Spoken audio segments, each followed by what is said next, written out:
இன்ப நாள் இது, இனிய நாள் இது.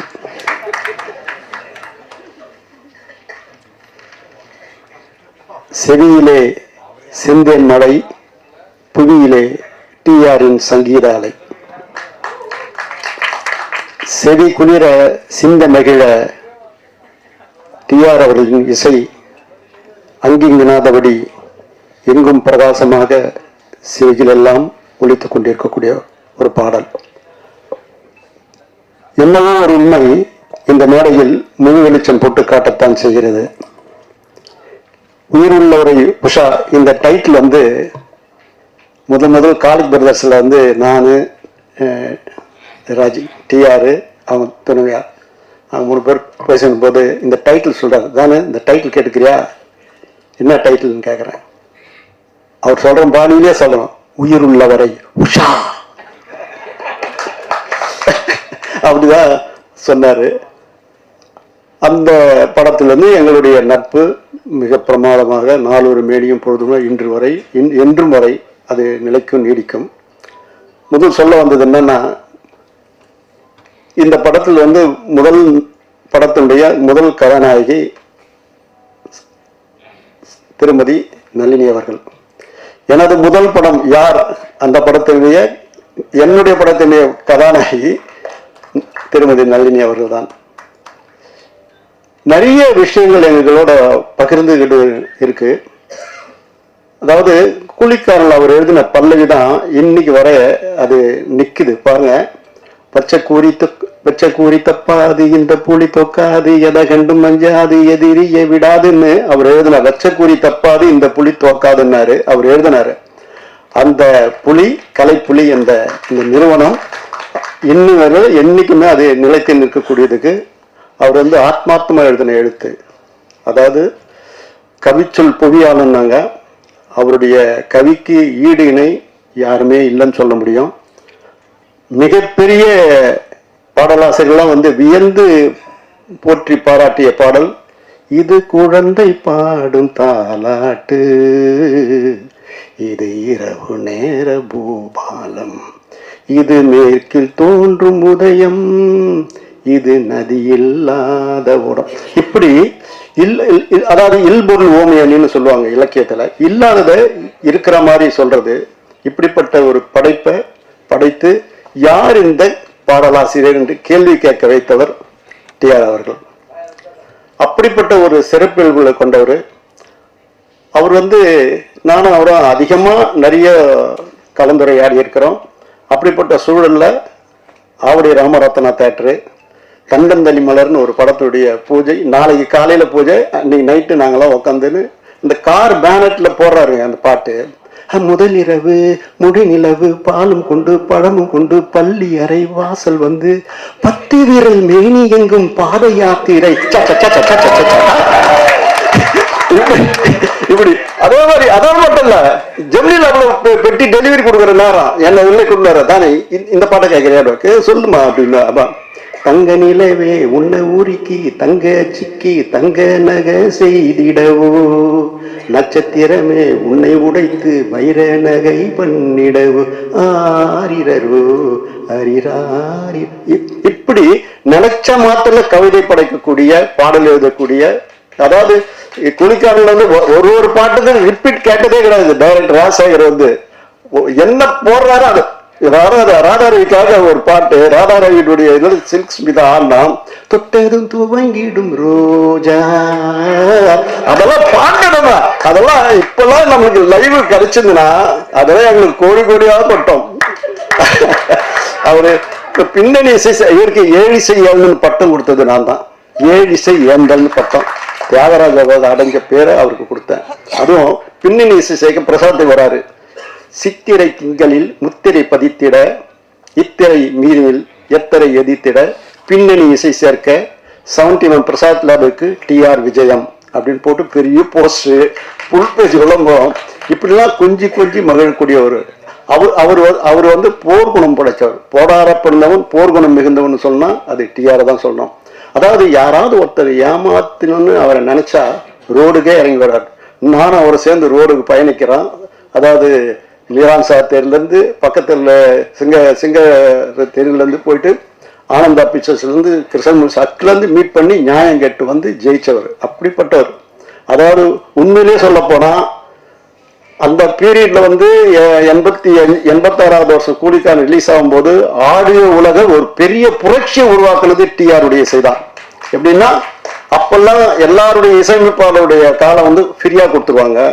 25,000 50,000 1 லட்சத்துக்கு மேல எந்த படமும் போனதே இல்லை. அறுதிட்டு உறுதி கூறுகிறேன்.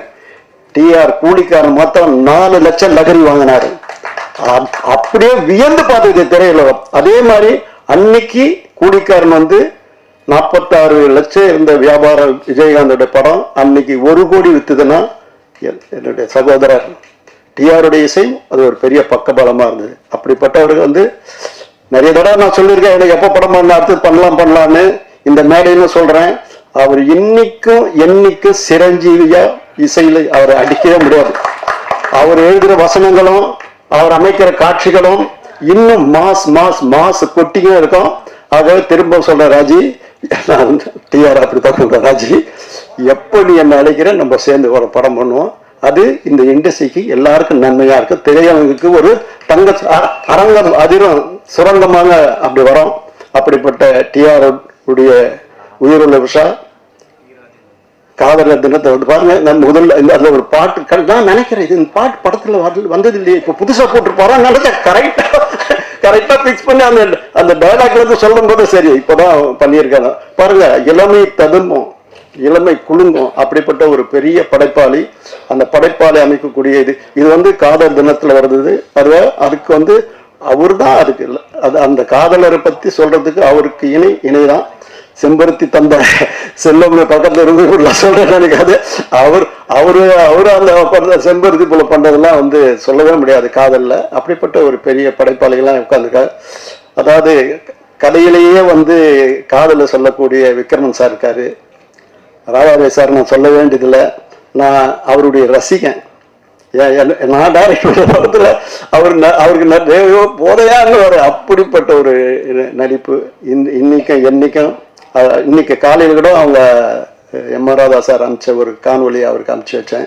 எப்பவுமே அவர் என் குடும்பத்தில் ஒருத்தர். இப்படிப்பட்ட விழாவில் பங்கு கொண்டிருக்கிறேன். நளினி அவர்களுக்கு என்னுடைய மகிழ்வும் நெகிழ்வும் வாழ்த்துக்களும் சொல்றேன். இந்த சூழ்நிலையை நீ வந்து தன்னிகரிட்டு விளங்குற, என்னைக்கும் சிறப்பான இடத்தை அடையணும்னு சொல்லி விடைபெறுகிறேன். நன்றி, வணக்கம். அனைவருக்கும் வணக்கம். நான் திருநெல்வேலியை சார்ந்தவன்.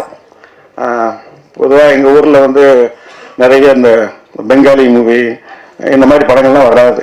நான் காலேஜில் படிக்கும்போதெல்லாம் பார்த்தீங்கன்னா மாமனாரின் இன்பவெறி, அவளோட ராவுகள் இப்படி தான் படம் வரும்.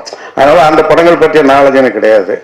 அப்போது யதார்த்தமான படம் எப்படி இருக்கும் அப்படின்னு சொல்லிட்டு நான் பார்த்த முதல் படம் ஒருதலையரா.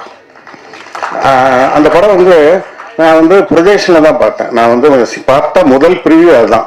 எனக்கு தெரிஞ்ச ஒரு ப்ரொடியூசர் கம் டிஸ்ட்ரிபியூட்டர் அவர் தான் இந்த சினிமா கூப்பிட்டு வந்தார். அவர் அந்த படத்தை நீ பாரு, நீ வந்து அப்போ நான் +2 முடிச்சிருக்கேன், காலேஜில் சேர போகிறேன். அப்போது இதில் வயசை கணக்கு போட்டுறாங்க. அப்போ அந்த படம் பார்க்குறேன், எனக்கு ரொம்ப பிடிச்சிச்சு அந்த படம். அதனுடைய விலை வந்து அப்போ பார்த்தீங்கன்னா ஒரு RO பிரிண்டோட கிட்டத்தட்ட 25,000 ரூபாய். அவர்கிட்ட சொல்கிறேன், சார் இந்த படத்தை வாங்கிருக்கேன் சார், சூப்பராக போகும் சொல்கிறேன். அவருக்கும் அந்த படம் பிடிச்சிருந்தது. அவர் என்ன சொன்னார், படம் நல்லா இருக்கு, ஆனால் இதெல்லாம் ஓடாது, இது அவார்டு தான் வாங்குவோம் அப்படின்னாரு. இல்லை சார், டெஃபினட்டாக ஹிட் ஆகும் சார் அப்படின்னு சொன்னேன். அவர் அதை வாங்கலாம், மிஸ் பண்ணிட்டாரு. அந்த படம் எங்கள் ஊர் சிவசக்தி தேட்டரில் மட்டும் 3.5 லட்சம் ரூபாய் ஷேர், கிட்டத்தட்ட 25,000 ரூபாய்க்கு வாங்கியிருந்தாருன்னா ஒரு தேட்டர் ஷேர் மட்டுமே எத்தனை மடங்கு பார்த்துங்களேன். அப்போ ஹோல் திருநெல்வேலி டிஸ்ட்ரிக்ட்ல அதை எவ்வளோ கலெக்ட் பண்ணியிருக்கோம், அவ்வளோ பெரிய ஒரு ஹிட்டு. எனக்கு அதில் என்ன சந்தோஷம்னா நம்ம ஜட்மெண்ட் கொஞ்சம் கரெக்டாக இருக்குது அப்படின்ட்டு. அப்புறம் டிஆர் சார் அந்த படத்துலேருந்தே நான் அவருடைய ஃபேன். ஏன்னா அவ்வளவு அழகாக அந்த படத்தை உருவாக்கினவர் அவர் தான். அதுக்கப்புறம் அவருடைய படங்கள் வசந்த அழைப்புகள், இந்த படம் எங்கள் ஊரில் ரிலீஸ் ஆகலை, அதனால நாங்கள் வந்து நாகர்கோவிலில் போய் நானும் என் ஃப்ரெண்டும் போய் பார்த்துட்டு வந்தோம் அந்த படம். அப்புறம் ரயில் பயணங்களில், அப்புறம் இந்த படம் உயிருள்ள ரிஷா. இந்த படம் பண்ணும்போது நாங்கள் காலேஜில் 3rd இயர் படிக்கிறோம். எங்களோட ரொம்ப ஃபேவரட் படம் அந்த படம். எல்லாருக்கும் இந்த படம் வந்து எங்கள் ஊர் அப்போ பார்த்தீங்கன்னா எல்லா டீ கடையிலையும் இந்த பாட்டு தான் உயிரில் விஷா பாட்டு தான் ராத்திரி பகலாக மாறி மாறி ஓடிக்கிட்டு இருக்கும். கட்டடிப்போம் காலேஜுக்கு அந்த பாட்டு, இந்திர லோகத்து சுந்தரி ராத்திரி அந்த பாட்டு, வைகை கரை காற்று நெல், இந்த மாதிரி பாட்டுகள்லாம் ஓடிக்கிட்டே இருக்கும். அதெல்லாம் திரும்ப திரும்ப நாங்கள் பார்த்து கேட்டுகிட்டே இருப்போம். படத்தையும் திரும்ப திரும்ப பார்த்துட்டே இருப்போம். எங்கள் ஃபேர்வெல் டேக்கு நாங்கள்லாம் பார்த்த படம் உயிருள்ள சுஷா தான். கிட்டத்தட்ட அதெல்லாம் கிட்டத்தட்ட ஒரு 43 வருஷம் கழிச்சு இப்போ பார்க்கும்போது அப்படியே கண் கலங்குது எனக்கு. ஏன்னா நம்முடைய மலர் நினைவுகள்லாம் ஞாபகத்துக்கு வருது. ரொம்ப அற்புதமான ஒரு லிரிக் ரைட்டர் டிஆர் சார். நல்ல டைரக்டர், நல்ல ரைட்டர், நல்ல நடிகர், எல்லாமே அவர் பண்ண எல்லாமே அற்புதமான விஷயங்கள் தான். ஆனால் நல்ல லிரிக் ரைட்டர், எனக்கு அதுதான் முதல்ல ரொம்ப கவர்ந்த விஷயம். பொதுவாக எல்லா கவிஞர்களுமே இலக்கியத்திலேருந்து ஏதாவது எடுத்தாழ்வாங்க. ஆனால் இவருடைய பாடல்களே ஒரு இலக்கியமாக இருக்கும். அந்த அளவுக்கு ஒரு தலை சிறந்த ஒரு பாடலாசிரியர். இந்த படத்திலே பாருங்க, இப்போ கேட்கும்போது தான் தெரியுது, பாதை புருவத்தை வளைப்பது புதுவிதம், அதில் பரதமும் படிக்கிறது அபிநயம். அப்புறம் வைகைக்கரை காட்டேன் இல்லை, திருக்கோவில் வாசலது திறக்கவில்லை, திருக்கோடி பூஜையும் நடக்கவில்லை, தேவதையை காண ஒரு வழியும் இல்லை, தேன்மொழியை கேட்பதற்கு ஒரு வகையும் இல்லை, காதலில் வாழ்ந்த கன்னிமனம், காவலில் வீழ்ந்த கன்னிமடம் அப்படின்னு சொல்லி ரொம்ப அற்புதமா எழுதியிருப்பார். கூண்டு கிளி அலையும் போதும் கூண்டு கிளியில் கூண்டுக்குள்ளே அலையும் போதும் காதல் கிளி அவள் பாவம் அப்படின்னு சொல்லி எழுதியிருப்பார். காட்டு இளம் காட்டு என் கண்மணி அவளை கண்டால் நீயும் காதோரம் போய் சொல்லு அப்படின்ட்டு பாருங்க. அது கூட ரொம்ப அழகான ஒரு விஷயம். என்னன்னா, ஒரு கிட்டத்தட்ட ஒரு சோகப்பாட்டு, அதை ஒரு ரிதமிக்கா பண்ணி அதை நம்ம தாளம் போடுற மாதிரி பண்ணியிருப்பாரு பாருங்க. என்ன அற்புதமான ஒரு மியூசிக் டைரக்டர் பாருங்களேன். பல காதல் பாடல்கள், வரிகள், அப்புறம் ரயில் பயணங்கள் சொல்லலாம். அப்புறம் இது உறவை காத்த கிளி, எந்த பாடல்களில் நீ நீலாம்பரி, அந்த பாட்டு ரொம்ப என்னுடைய ஃபேவரட் சாங். அது என்னுடைய காரில் செக் பண்ணிங்கன்னா என்னுடைய பாட்டு டிஆர் சார் ஹிட்ஸ்னே ஒரு சிடி இருக்கும். கிட்டத்தட்ட 98ல் நான் ரெக்கார்ட் பண்ணேன் அந்த சிடி. இப்படி ஒரு தலை சிறந்த ஒரு பாடலாசிரியர், இசையமைப்பாளர். நான் கூட டைரக்ட் பண்ணும்போது டிஆர் சார் வச்சு ஒரு படம் மியூசிக் பண்ணுவோமா அப்படின்னு கூட நான் நினைப்பேன். பெரிய டைரக்டர்னால எனக்கு கொஞ்சம் கூச்சமா இருக்கும், நம்ம போய் எப்படி கேட்கறது அப்படின்ட்டு. ரொம்ப அற்புதமான ஒரு படைப்பாளி, பல சாதனைகளுக்கு சொந்தக்காரர் அவர். இந்த ரீ ரிலீஸ்லையும் இந்த உயிருள்ள விஷயம் ஒரு மிகப்பெரிய ஹிட் ஆகி இதுலயும் ஒரு சாதனை படைப்பார்னு நான் நம்புறேன். ஒரு ரசிகனாக என்னுடைய வாழ்த்துக்கள். நன்றி. இங்கே கூடியிருக்கும் என் குடும்பத்தை சேர்ந்தவர்களே, வந்திருக்கும் பத்திரிகையாளர் நண்பர்களுக்கும், இந்த யூடியூபர்ஸ் அவர்களுக்கும், ஏன்னா நான் இன்னைக்கு வாழ்ந்துட்டு இருக்கேன்னா அது முக்கிய காரணம் அவங்க தான். ஏன்னா அவங்க தான் அக்கப்புறம் எழுதுவாங்க, எழுதினாலும் பரவாயில்ல, நல்லா இருப்பேன் நான். ஏன்னா அவங்க எழுதணும், என்னை பற்றி ஏதோ ஒன்று எழுதணும். புரியுதா உங்களுக்கு? இப்போ காந்தியை பற்றி பேசும்போதெல்லாம் கோட்ஸை பற்றி பேசுகிறாங்கல்ல, அது மாதிரி தான். அது தவறு கிடையாது. இருந்தாலும் நல்ல நண்பர்கள். அண்டு சகோதரர் தானம் அவர் என்னுடைய சகோதரன். அவர் நாங்கள் எப்பவுமே நிறைய சண்டை போட்டிருக்கோம், நிறைய வாட்டி சண்டை போட்டிருக்கோம். நிறைய தடவை அதை பற்றி கவலைப்படுறதில்லை, ஒற்றுமையாக போயிட்டே இருக்கோம். அதான் ஆச்சரியமாக இருக்கு. அவர் வீட்டு ஃபங்க்ஷனாக இருந்தாலும் சரி, என் வீட்டு ஃபங்க்ஷனாக இருந்தாலும் சரி, அவர் வந்து கலந்துக்கிட்டு நானும் வந்து கலந்துக்குவேன். அதே மாதிரி சகோதரர் செல்வமணியெல்லாம் ஏன் மறக்க முடியாதுன்னா, இன்னைக்கு ராதாரவி நிற்கிறான்னா அதுக்கெல்லாம் ஒரு காரணம் வந்து செல்வமணி அவர்களும் இருக்கிறார்கள். ஏன்னா அவருடைய படம் செம்பருத்தி போய் நடிக்கிறேன்னு போது தான் எனக்கு ஹார்ட் ப்ராப்ளம் வந்தது. அப்போ அவர் வீட்டில் படுத்துருந்தேன். அப்போ அந்த 3 மாதமும் ஒரு வெயிட்டிங். எதுக்கு? செம்பருத்திக்கு நான் வந்து நடிக்கணும், அதுக்காக வெயிட் பண்ணி என்னை நடிக்க வச்சார். அது ஒரு பெரிய ஒரு ராசியாச்சு. எதுக்குன்னா, எனக்கு தங்கச்சியாக நடித்தது அதில் ரோஜா, இதில் வந்து நம்ம நளினிமா, என் தங்கச்சி உயிர் உள்ள ஒரு விஷால. அதனால் அவங்க எல்லாமே பெரிய பெரிய ஹிட்டாகி பெரிய ஆளுங்களாக இருக்கும்போது கூட இன்னைக்கு வரைக்கும் அதே மரியாதை, அதே இது அன்பு செலுத்திட்டு இருக்காங்க. அவர்களுக்கு என்னுடைய வணக்கங்களை கூறி, சகோதரர் அவரை பற்றி சொல்ல தெரியவில்லை. அவர் இயக்குனர் என்னை வந்து சென்னை காதல்னு ஒரு படத்தில் நடிக்க வச்சார். நான் அவ்வளோவா கேட்கல அவர்கிட்ட போய் வாய்ப்பு. ஏன்னா டைரக்டர்கிட்ட எப்பயும் நான் வாய்ப்பு கேட்டுருவேன். ஏன்னா இல்லை, அடுத்த படத்தில் நான் பிரமாதமான ஒரு வேஷம் செய்யவே முடியாது. சும்மா சொல்லுவாங்க, அவங்க இருக்கிற பிஸியில் நம்ம மறந்துடுவாங்க. அதனால் அப்பப்போ நான் அட்டெண்டன்ஸ் போட்டுக்கிட்டே இருப்பேன். இவங்ககிட்ட டைரக்டர்கிட்டையும் ப்ரொடியூசர்கிட்டையும் அட்டெண்டன்ஸ் இருக்கும். டிஆர்கிட்ட கவலை இல்லை, ஏன்னா அப்படி தான் ஆளினால் அழகுராஜா. அதனால் அவருக்கு எந்த ஏரியாவில் கேட்டாலும் அவருக்கு கவலை இல்லை. அவர் எப்பயுமே என்னை கூப்பிட்டு உயிர் உள்ளவரை உஷா வரும்போது நாங்கள் சொல்லியிருக்கேன், பேட்டியில் சொல்லியிருக்கேன், என்னை கெடுத்தவர் டி ராஜேந்தர்னு. ஏன் என்ன கெடுத்தாருன்னா 8 வருஷமா எனக்கு படம் இல்லை. லா காலேஜ் படிச்சுட்டு இருந்தேன், கொஞ்சம் கொஞ்சம் ஒரு 2 படம் ஒரு படம் அப்படி நடிச்சுக்கிட்டு இருப்பேன்.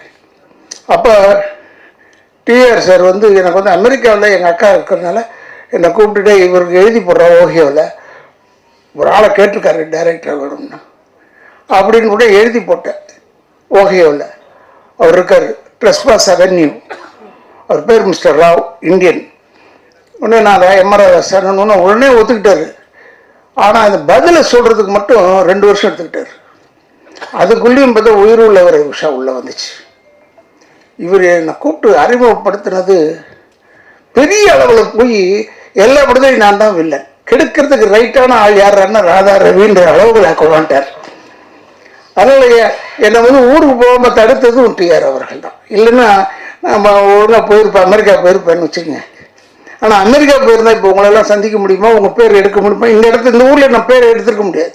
இந்த பேரில் எடுத்ததுக்கு காரணம் வந்து டிஆர் அவர்கள் தான்.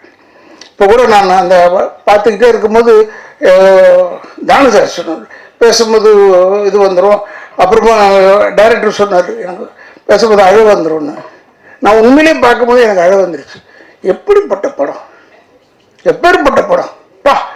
உயிர் உள்ளவரை உஷா. இவரை பார்க்கறதுக்கு நான் அப்போ சாந்தி விகார் பக்கத்தில் எங்கேயோ ஒரு ஃப்ளாட்டில் இருந்தார் சார், கங்கா அப்பார்ட்மெண்ட்ஸ், அங்கே இருந்தார். போனேன் வாயா அப்படி சொல்லிட்டு டோரை அவருக்கு எதுவும் கிடைக்கக்கூடாது, டோர் இதெல்லாம் உடனே தட்டுவார், டக் டக் டக் டக்குன்னு போட்டார். என்னன்னு பார்த்தா இவங்க கல்யாணம் பண்ணிக்க போகிறாங்க உஷா, அவங்க வந்து வெளிநாட்டுக்கு போயிருக்காங்க ஒரு ப்ரோக்ராமுக்கு. உடனே எனக்கு பாடி காமிச்சார். இந்த உயிர் உள்ள ஒரு உஷால ஒரு பாட்டை பாடினார், வைகை கரை காற்றேன் இல்லைன்னு பாடினார். அப்படி யாரும் பார்த்து என்னடா இந்த மனுஷன் நின்ன இடத்துல தட்டுறாரு, நின்ன இடத்துல பாடுறாரு, எப்படிடா இது இப்படி ஒரு மனுஷன்னா என்ன? அப்போ பார்த்தேன். இப்போவும் 40 வருஷமா இதே மாதிரி தான் இருக்காரு. அதுதான் அவர்கிட்ட இருக்கிற ஒரு பெரிய. நான் எப்போ தம்பியை கூட பார்த்து சொல்லுவேன், நான் பிள்ளைய பார்த்து சொல்லுவேன், அவன் எனக்கு ஒரு மகன் மாதிரி அவர் நான் எப்பவுமே பார்த்து சொல்லுவேன், என்ன தான் சொல்லு, அந்த டிஆர் மாதிரி நீ வர முடியாது, அப்படிப்பட்ட ஒரு ஆளப்பா. ஆனால் எல்லாமே அவர் பிறந்த பிள்ளைங்க பூரா எல்லாமே கலை அம்சம் கொண்டது. ஏன்னா இந்த பிளட் உச்சி முடியிலேருந்து கால் வரைக்கும் கலை தான் அவருக்கு லைஃப். போய் இப்படி நிற்க முடியாது. என்னென்னா இப்போ கொஞ்சம் நேரங்கள்லாம் பார்க்க ஆரம்பிச்சாரு, அது வேற, அதை பற்றி நமக்கு ஒன்றும் கவலை இல்லாது. என்னென்னா இவரை நம்பி நான் வீட்டுக்கு போயிட்டேன். நான் எப்பயும் அடிக்கடி வீட்டுக்கு போவேன். அப்போ சிவாஜி அப்பா வீடு பக்கத்தில் இருந்தார். அங்கே போனோம்னா மேலே நின்றுட்டு இருந்துட்டு, மேலே தானே இருக்காரு, என்ன டிஆர் எப்படி இருக்கீங்க அப்படி செஞ்சுட்டார். அப்படி செஞ்சுட்டாரு, பேசக்கூட மாட்டாரு, ஹலோ சொல்ல மாட்டாரு. அந்த கோவம் எனக்கு. உடனே என்னை கூப்பிட்டு ஒரு அம்மா வந்து உங்களை உள்ளே உட்கார சொன்னாங்க. நான் இப்போ ஆஃபீஸ் ரூம் அந்த பக்கம் ரைட் சைடு உள்ளே உட்காந்துருந்தேன். வந்தார், இல்லையா இந்த டைமில் உனக்கு பேசக்கூடாது உன்னோட, அதுக்காக தான் நான் பேசலை, இதை முதல்ல தெரிஞ்சிருக்கலாம்ல. எனக்கு அவர்கிட்ட கோச்சுக்கவும் முடியாது. அவர் சொல்றது பூரா செய்யறது பூரா எல்லாமே நல்லது. என்னன்னா அவருடைய இன்னொரு படத்தில் நடிச்ச நானும் நளினியும் ஜோடி. அப்போ அதில் நான் சென்ட்ரல் மினிஸ்டராக நடித்தேன், காதல். அது ஹைதராபாத்தில் எடுக்கிறோம். என்ன ஒரு லாபம்னா டெய்லி ஒரு கோழி அவுட்டு ரெடியாக இருப்போம் நாங்கள். நான் இன்னைக்கு தான் கோழி ஃப்ரை பண்ணிட்டியா அப்படி சொல்லுவோம். எனக்கு தெரியும் எப்படி ஒரு டெய்லி ஒரு கோழி உண்டு. அது ஒரு எல்லாருக்கும் கொடுக்கறதுல அவ்வளோ அன்பானவர். இப்போ கூட சொன்னார், அவருக்கு எழுதி வச்ச வசனம்னு தானு சார் அவர் சொன்னாங்க, நான் பார்த்ததில்லை இப்படி ஒரு மனுஷனை நான் பார்த்ததே இல்லை. ஏன்னா டைலாக்ன்றது ஒரு புக்கு கிடையாது, கையில் ஒரு பேப்பர் மட்டும்தான் இருக்கும், இந்த screenplay of the picture. Scene order படி இவர் பாட்டுக்கு சொல்லிக்கிட்டே இருப்பார் டைலாகை, நம்ம பாட்டுக்கு சொல்லிக்கிட்டே இருக்கணும்.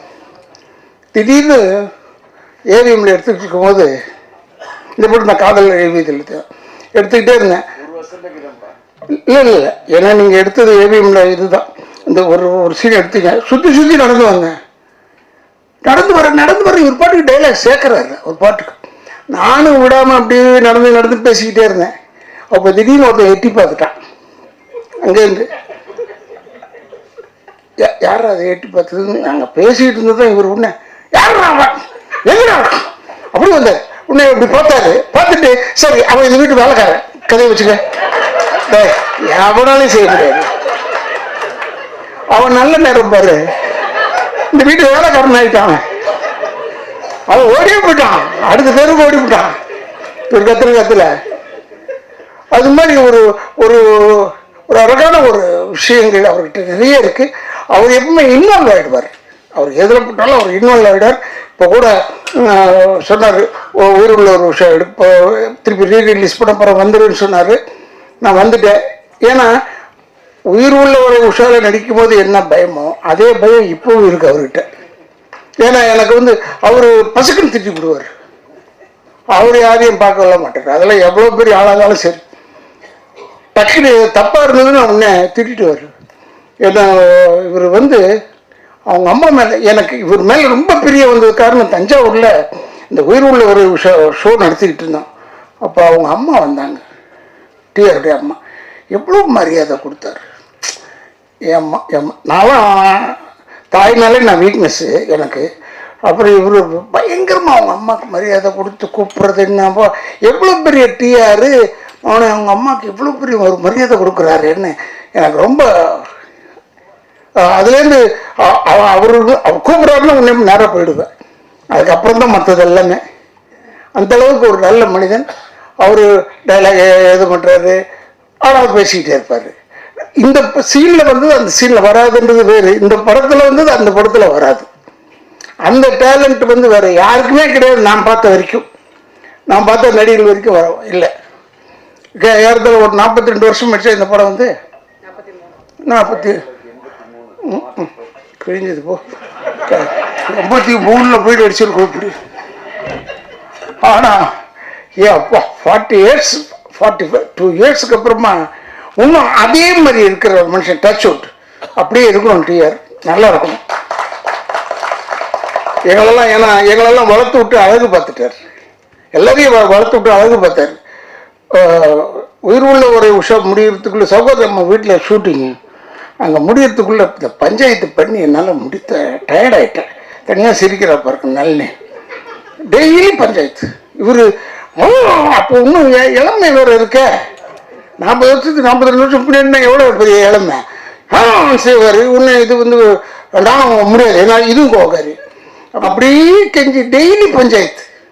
நடிகன்னு ஒரு படத்தில் சொல்லியிருக்காரு, நான் நடிக்கிறேங்கன்னு சொல்லிட்டேனே ஒழிய இன்னைக்கு வரைக்கும் திக்கு திக்கு திக்கு திக்குன்னு இருக்கும்ல. இவரோட போய் நடிக்கணும்னா என்ன கண்டிஷனில் போகணும், என்ன மாதிரி போகணும். ஏன்னா இப்போ நமக்கு ஏஜ் ஆகிடுச்சு, எனக்கு 72 ஆகிடுச்சா.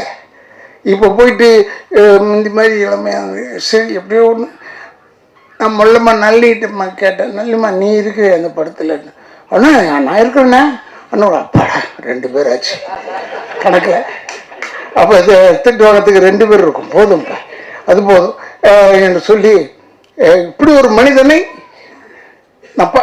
எத்தனை டைரக்டர்ஸ், எல்லா டைரக்டர்ஸ் செல்வமணியோடலாம் மாஞ்சி மணி ஒர்க் பண்ணியிருக்கேன், நிறைய படம் பண்ணியிருக்கேன். இருந்தால் கூட அந்த செல்வமணிலாம் அந்த சாஃப்ட் இதாக பேசுவார். இவர் அப்படி இல்லை, இவர் ஸ்டார்ட் கேமரான்றதுக்கு முன்னாடியே ஆரம்பிச்சிருவார். நம்ம எங்கே போய் ஸ்டார்ட் பண்ணுறது எங்கே எண்டு பண்ணுறதுனே தெரியாது நமக்கு. அந்தளவுக்கு கொண்டாந்து விட்டுருவார். என் வண்டியை தான் நிற்க வச்சாங்க அந்த ஷாட்டில். உங்களுக்கு ஞாபகம் இருக்குன்னு நினைக்கிறேன். பைக் மேலே பறந்து இப்படி வருவார். அந்த ஷாட் போடல இப்போ ட்ரெய்லரில், படத்தில் இருக்கு. நாங்கள் நிற்போம், என் ஃப்ரெண்டு வீட்டில் தான் எடுத்தோம், சீத்தாராம் வீட்டில். இப்படி பைக் எடுத்துகிட்டு பறந்து டூப்பு தான் வந்து என் வண்டி இடிச்சிட்டான் பின்னாடி வீல்ல. இடிச்சு அந்த ஃப்ரேம் ஆஃப் த அம்பாசிடர் கொஞ்சம் மாறி போச்சு. உடனே நான் இவர்கிட்ட போய் சொன்னேன், டிஆர் இப்படி பாருங்க இப்படி பண்ணுறேன்னு.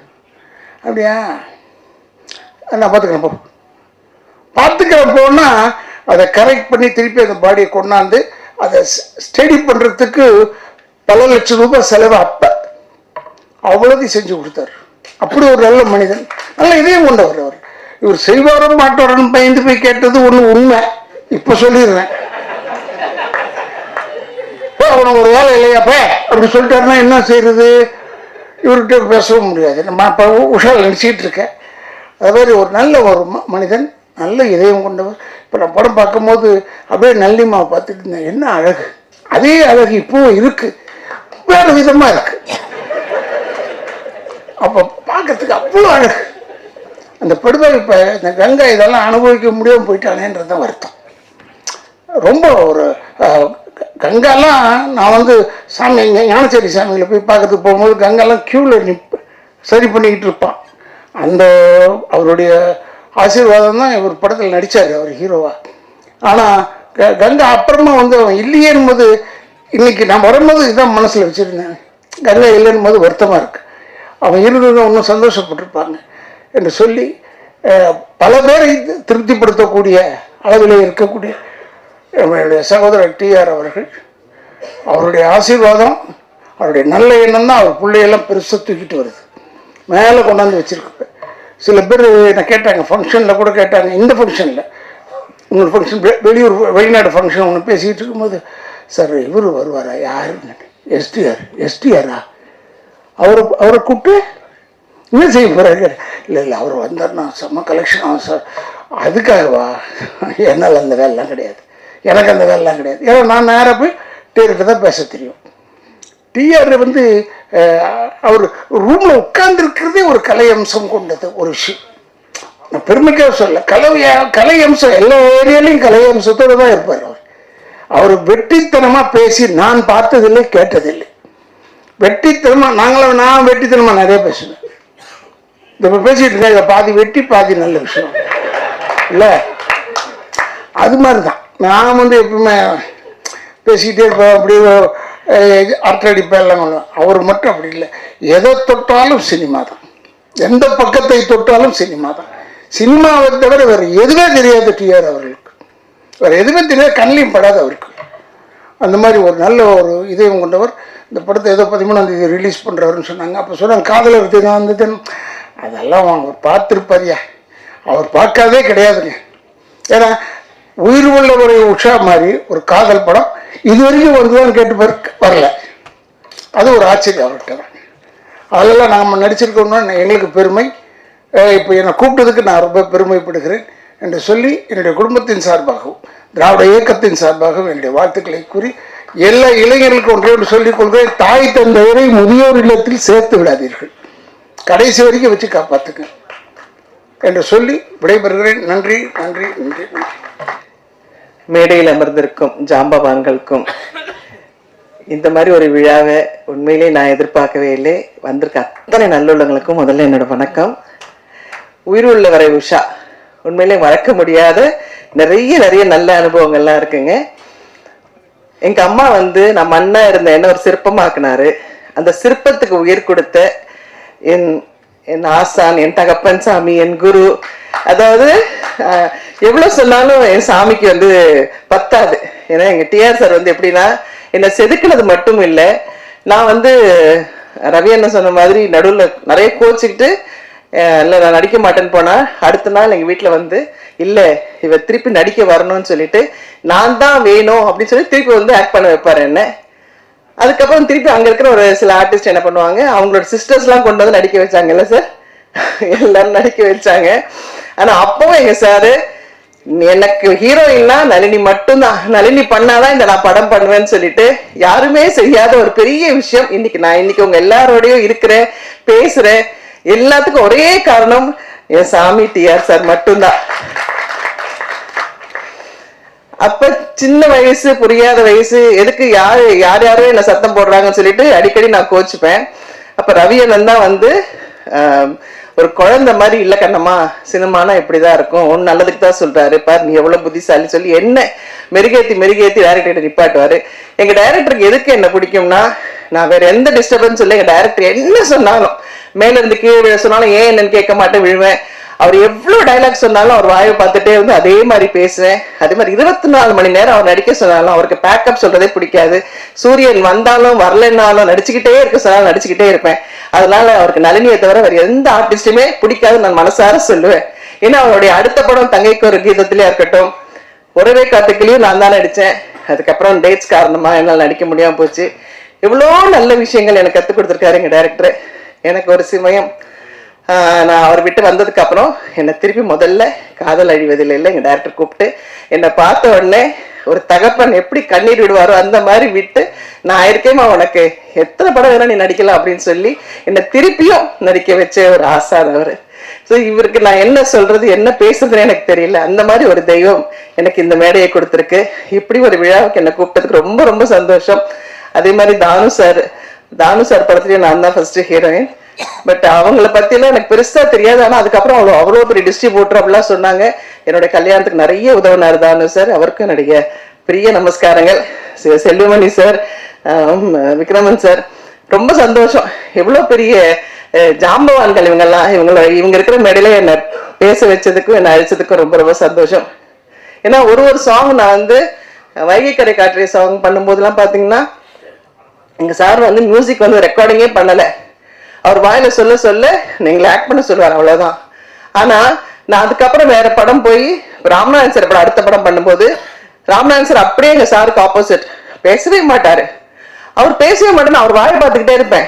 அப்ப ரவி அண்ணா கிட்ட சொல்லுவேன், என்ன ரவி என்ன இவர் ஒண்ணுமே பேச மாட்டேங்க, நம்ம டைரக்டர் எவ்வளவு பேசுவாரு, எவ்வளவு மியூசிக் போடுவாரு, நமக்கு வந்து எவ்வளவு எக்ஸ்பிரஷன்ஸ் வரும் அப்படின்னு. ஸோ அப்படியே ஒரு ஆப்போசிட் தான் ராமநாதன் சார். ஆனா எனக்கு எங்க டைரக்டர் எப்ப கூப்பிட்டாலும் சந்தோஷமா வந்து நிற்பேன்னா எங்க டைரக்டருக்காக தான். ஸோ எங்க இருந்தாலும் எங்க சுத்தினாலும் நான் வந்து ஏதாவது கோயிலுக்கு போகணும்னா ஃபர்ஸ்ட் என்னுடைய டேப்ல பாத்தீங்கன்னா எங்க டைரக்டரோட சாங்ஸ் தான் இருக்கும். எங்க டைரக்டர் தான் எனக்கு எல்லாமே, சகலமும் எங்க டைரக்டர் தான். ஸோ அவர் சகலக்கெல்லாம் வல்லவன் மட்டும் இல்லை, சகல தெய்வமும் அவர்கிட்ட இருக்குது. ஸோ எனக்கு நல்லது கெட்டது எல்லாம் இந்த நேரத்தில் இப்படி நடக்கும், இப்படி பண்ணும் அப்படின்லாம் சொல்லிக்கிட்டே இருப்பார். ஸோ அவ்வளோ சந்தோஷம் இப்படி ஒரு நல்ல நிகழ்ச்சியில என்னை கூப்பிட்டதுக்கு. Thank you sir, thank you so much sir. எனக்கு இந்திரோகத்து சுந்தரி சாங் பிடிக்கும். அதே மாதிரி வைகை கரை காற்றினேன். உயிருள்ள ஒரு உஷா ரீரிலீஸ் இந்த நிகழ்ச்சிக்கு விழாவிற்கு வருகை தந்துள்ள பத்திரிகையாளர், ஊடகங்கள், நண்பர்கள் மற்றும் மேடையில் அமைந்திருக்கும் என்னுடைய சகோதரர் திரு டி ராஜேந்தர் அவர்களுக்கும், ராதாரவி சார் அவர்களுக்கும், நண்பர் விக்ரம் அவர்களுக்கும், சகோதரி நளினி அவர்களுக்கும் என்னுடைய மாலை வணக்கம். இந்த விழாவில் நான் கலந்துக்கிறது வந்து உண்மையாக வந்து ராதாரவி சொன்ன மாதிரி எங்களுடைய பழைய நினைவுகளை வந்து திருப்பி கொண்டு வந்து இந்த மேடையில் ரீகலெக்ட் பண்ணுற மாதிரி இருந்தது. உண்மையாக வந்து ரீரிலீஸ் மாதிரி தெரியல. அந்த பாட்டு ட்ரைலர் போடும்போது எழுந்து ஆடணும் மாதிரி ஒரு எங்களுக்குள்ள இருக்க எனர்ஜியை வந்து என் வயசெல்லாம் மறந்து அந்த காலேஜ் டேல ஆடணுங்கிற மாதிரி ஒரு உணர்வை தோற்றுவிக்கிற படம். 40-43 வருஷம் ஆனால் கூட அந்த நான் சாதாரணமாக சொன்னேன், அவர் வந்து என்ன அதை ரெகக்னைஸ் பண்ணார். சார் இது உயிருள்ள ஒரு விஷயம், இன்னும் உயிரோடு இருக்கு சார். உண்மையே வந்து நிறைய படங்கள் வந்து அந்த பாடல்கள் அப்போ கேட்போம், அப்புறம் செத்து போயிடும். சில நாட்கள் வந்து இது மாதிரி வந்து கானா சாங் இல்லை ஹிட் சாங், இது மாதிரி மசாலா சாங்ஸ் வந்து ஒரு 1 year 2 yearல மாறி வேற சாங் வந்து போயிடும். ஆனால் இந்த சாங் ரொம்ப நாளைக்கு அப்புறம் இங்கே வந்து நான் ஸ்க்ரீனில் பார்க்குறேன். வந்து அதே எனர்ஜி 83ல் நான் வந்து அப்போ காலேஜ் ஃபர்ஸ்ட் இயர் போகிறேன்னு நினைக்கிறேன். இல்லை சாரி, அப்போ வந்து ஃபைனல் இயர் படிக்கிறோம்.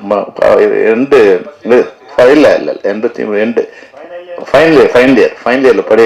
அப்போதான் எக்ஸாம் வரப்போ, ஃபைனல் இயர்ல எக்ஸாம் வரப்போகுது. 6வது செமஸ்டர் அந்த மார்ச் மாதம் சொன்னாருங்களே, கரெக்டாக எக்ஸாம் வந்து ஏப்ரல் மேல வரப்போகுது. இந்த படத்தை 4 தடவை போய் பார்த்துட்டு இருக்கோம். அப்போ என்ன எனர்ஜி இருக்கோ அதே எனர்ஜி இப்போ வந்து இந்த பாட்டை பார்க்கும்போது இருக்கு. நிச்சயமா இது வந்து அன்னைக்கு பண்ண சாதனையை விட இப்போ மிகப்பெரிய சாதனை இந்த வந்து நிச்சயமா பண்ணணும். இது மாதிரி படங்கள் இப்போ வரவே இல்லை. சாதாரணமான ஒரு கலைஞன் வந்து இப்போ இது மாதிரி கலைஞர்கள் பிறக்க முடியாத ஒரு சூழ்நிலை தான் இன்னைக்கு இண்டஸ்ட்ரியில் இருக்கு. டி ராஜேந்தர் மாதிரி சார் மாதிரி பட இயக்குநர்கள் வந்து சாதாரணமாக ஒரு சின்ன ஒரு கதையை எடுத்துக்கிட்டு பிரம்மாண்டமாக அந்த படத்தை ஒரு தமிழ் நம்மளுடைய மரபோட இல்லை நம்மளுடைய வாழ்க்கை சூழ்நிலையோட ஒரு கதையை பண்ண முடியுமானா அதுக்கு ஒரு கஷ்டம்தான். அது மாதிரியான ஒரு டைட்டான சிச்சுவேஷனில் இந்த படம் வர்றது வந்து ஒரு குறிஞ்சி மலர் மாதிரி தான் இருக்குது என்னை பொறுத்த வரைக்கும். நான் பாராட்டுறதுக்காக சொல்ல. ஆனால் டிஆர் சார் வந்து என்னை பொறுத்த வரைக்கும் அவருக்கு தெரியாது நான் வந்து எப்படிலாம் வந்து அவங்கள ரசிச்சிருக்கேன்னு தெரியாது. நான் முதல் முறையாக இந்த படம் வந்து ஃபைனல் இயர் வரும்போது நான் ஃபர்ஸ்ட் இயர் ஜாயின் பண்ண போகிறேன். அப்போ தான் வந்து சென்னைக்கு முதல்ல வந்திருக்கேன். அப்போது கிராமத்தில் படித்து முடிச்சுட்டு சென்னைக்கு வந்திருக்கேன். ஸ்கூலில் முடிச்சு சென்னைக்கு வந்திருக்கேன். அப்போ தான் இந்த படம் வந்து ஒருதலை ராகம் படம் ரிலீஸ் ஆக போகுது. அப்போ இந்த படம் அலங்காரில் வந்து ரிலீஸ் ஆகிருக்குன்னு நினைக்கிறேன். 100 ஷோ இது இருக்குன்னு நினைக்கிறேன் அலங்காரில். அப்போ வந்து டிஆர் சார் வந்து குமுதமும் இல்லை ஒரு மெயின் மேகசைனில் வந்து ஒரு இன்டர்வியூ கொடுத்துருக்காங்க. நான் தான் அந்த படத்தோட டைரக்டர். ஆனால் அந்த படத்தை நான் பார்க்கல. நான் வெறும் ஃப்ளெக்ஸ் தான் வந்து வினைல் போர்டை பார்த்தேன்.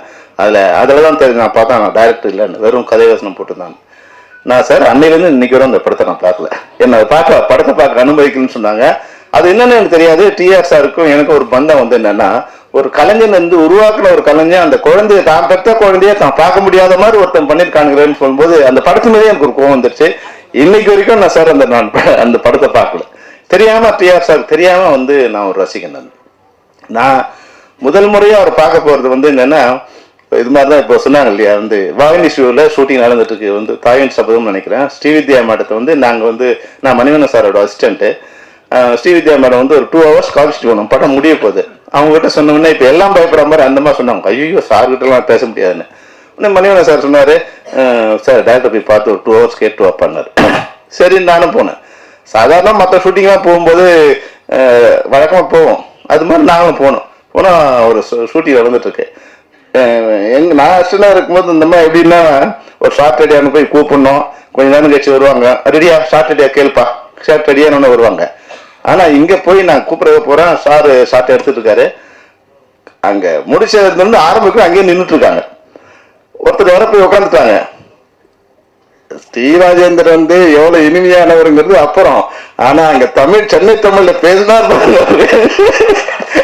மிரட்டு போயிட்டாங்க. ஏன்டா உன் மூஞ்சி அங்க நிக்க முடியாது, அதனால வேற ஒருத்தர் நிக்க வச்சு உனக்கு லைட்டிங் பண்ணா உன் மூஞ்சி சிவப்பு, அவன் மூஞ்சி கருப்பு, அவனுக்கு வந்து லைட்டிங் பார்த்தா எப்படி அவனுக்கு படத்துல வரும், நின்று நிக்க முடியாது அதனால அப்படின்னு அவன் பயந்துட்டு வந்து நிக்கிறான். அப்புறம் இன்னொரு வினோதம் என்னன்னா, நான் ஃபர்ஸ்ட் பார்த்தது ட்ராலி வந்து அப்படி போயிட்டு இருக்கும்போது ட்ராலியும் ரூமும் கலந்து போகுது.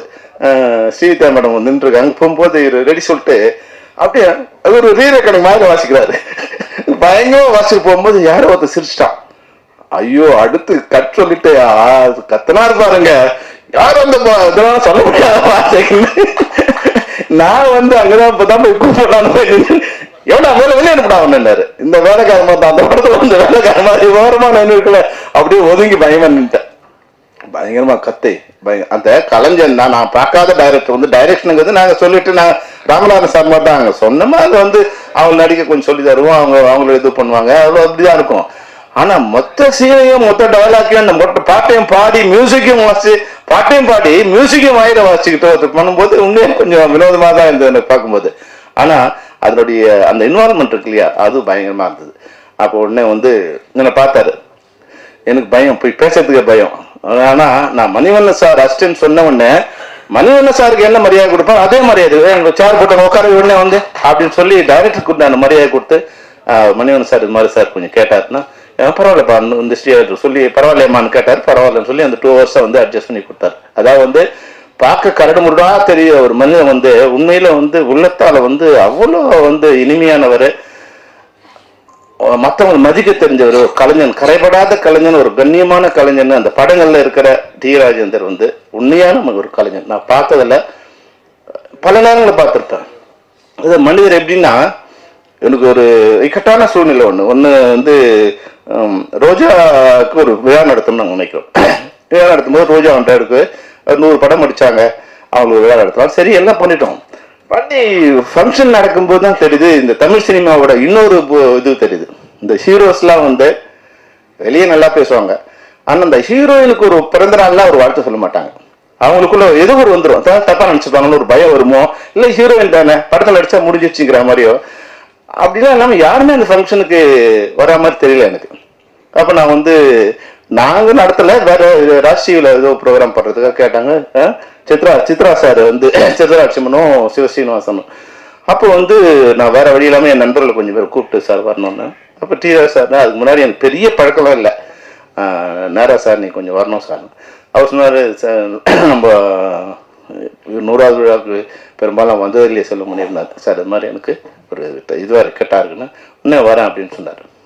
வந்து அதில் சிலம்பரசன் வேறு வந்தார். அப்போ சிலம்பரசன் வரும்போது நான் சிலம்பரசன் சொல்லிட்டு இருந்தேன், இது மாதிரி சாங் பண்ணுறேன்னு சொன்னாங்க. எல்லாரும் ஒத்துட்டு இருந்தாங்க, சாங் பண்ணுறேன்னா சொல்லிட்டு இருந்தேன். ஆனால் அதுக்கு முன்னாடியெல்லாம் அப்படி பைக்கட் பண்ணிட்டாங்க, என்னன்னு தெரியாது எனக்கு.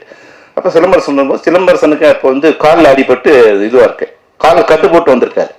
ஆனால் அதை அங்கே கேட்டுட்டு அங்கே ரிஹர்சல் பண்ணி ஒரு 2 சாங் அந்த மேடையில் அவர் பண்ணி கொடுத்தாரு சிலம்பரசன் எனக்காக.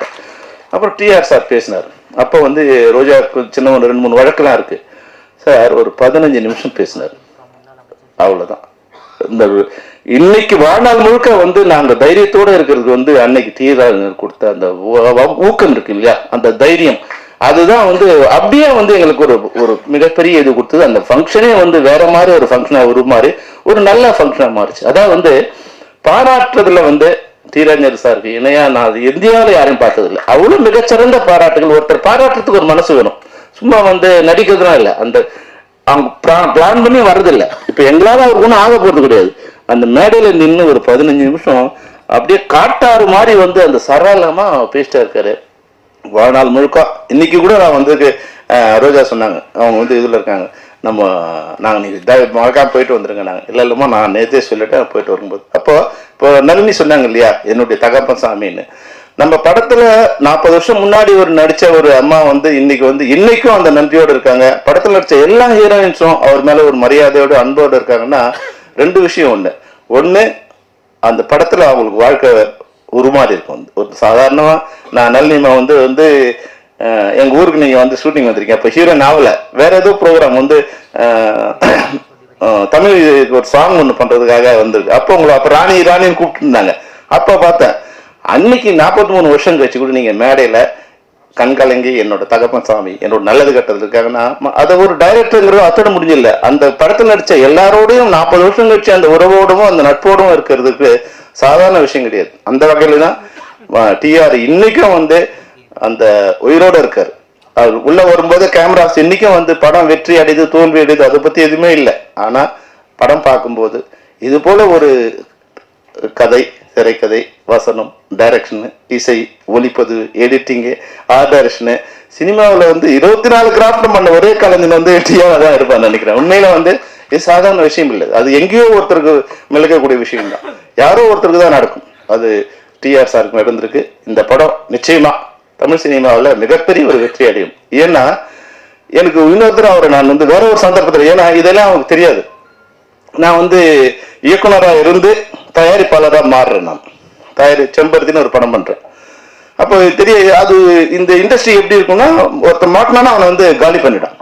நான் ஒரு படம், அந்த படத்தை வந்து சிட்டி என்எஸ்சி டிடி ஐடி பாலகிருஷ்ணங்கிறவருக்கு ஒரு 40 லட்சம் ரூபாய்க்கு வந்து டிஸ்ட்ரிபியூஷன் கொடுத்துருக்கேன்.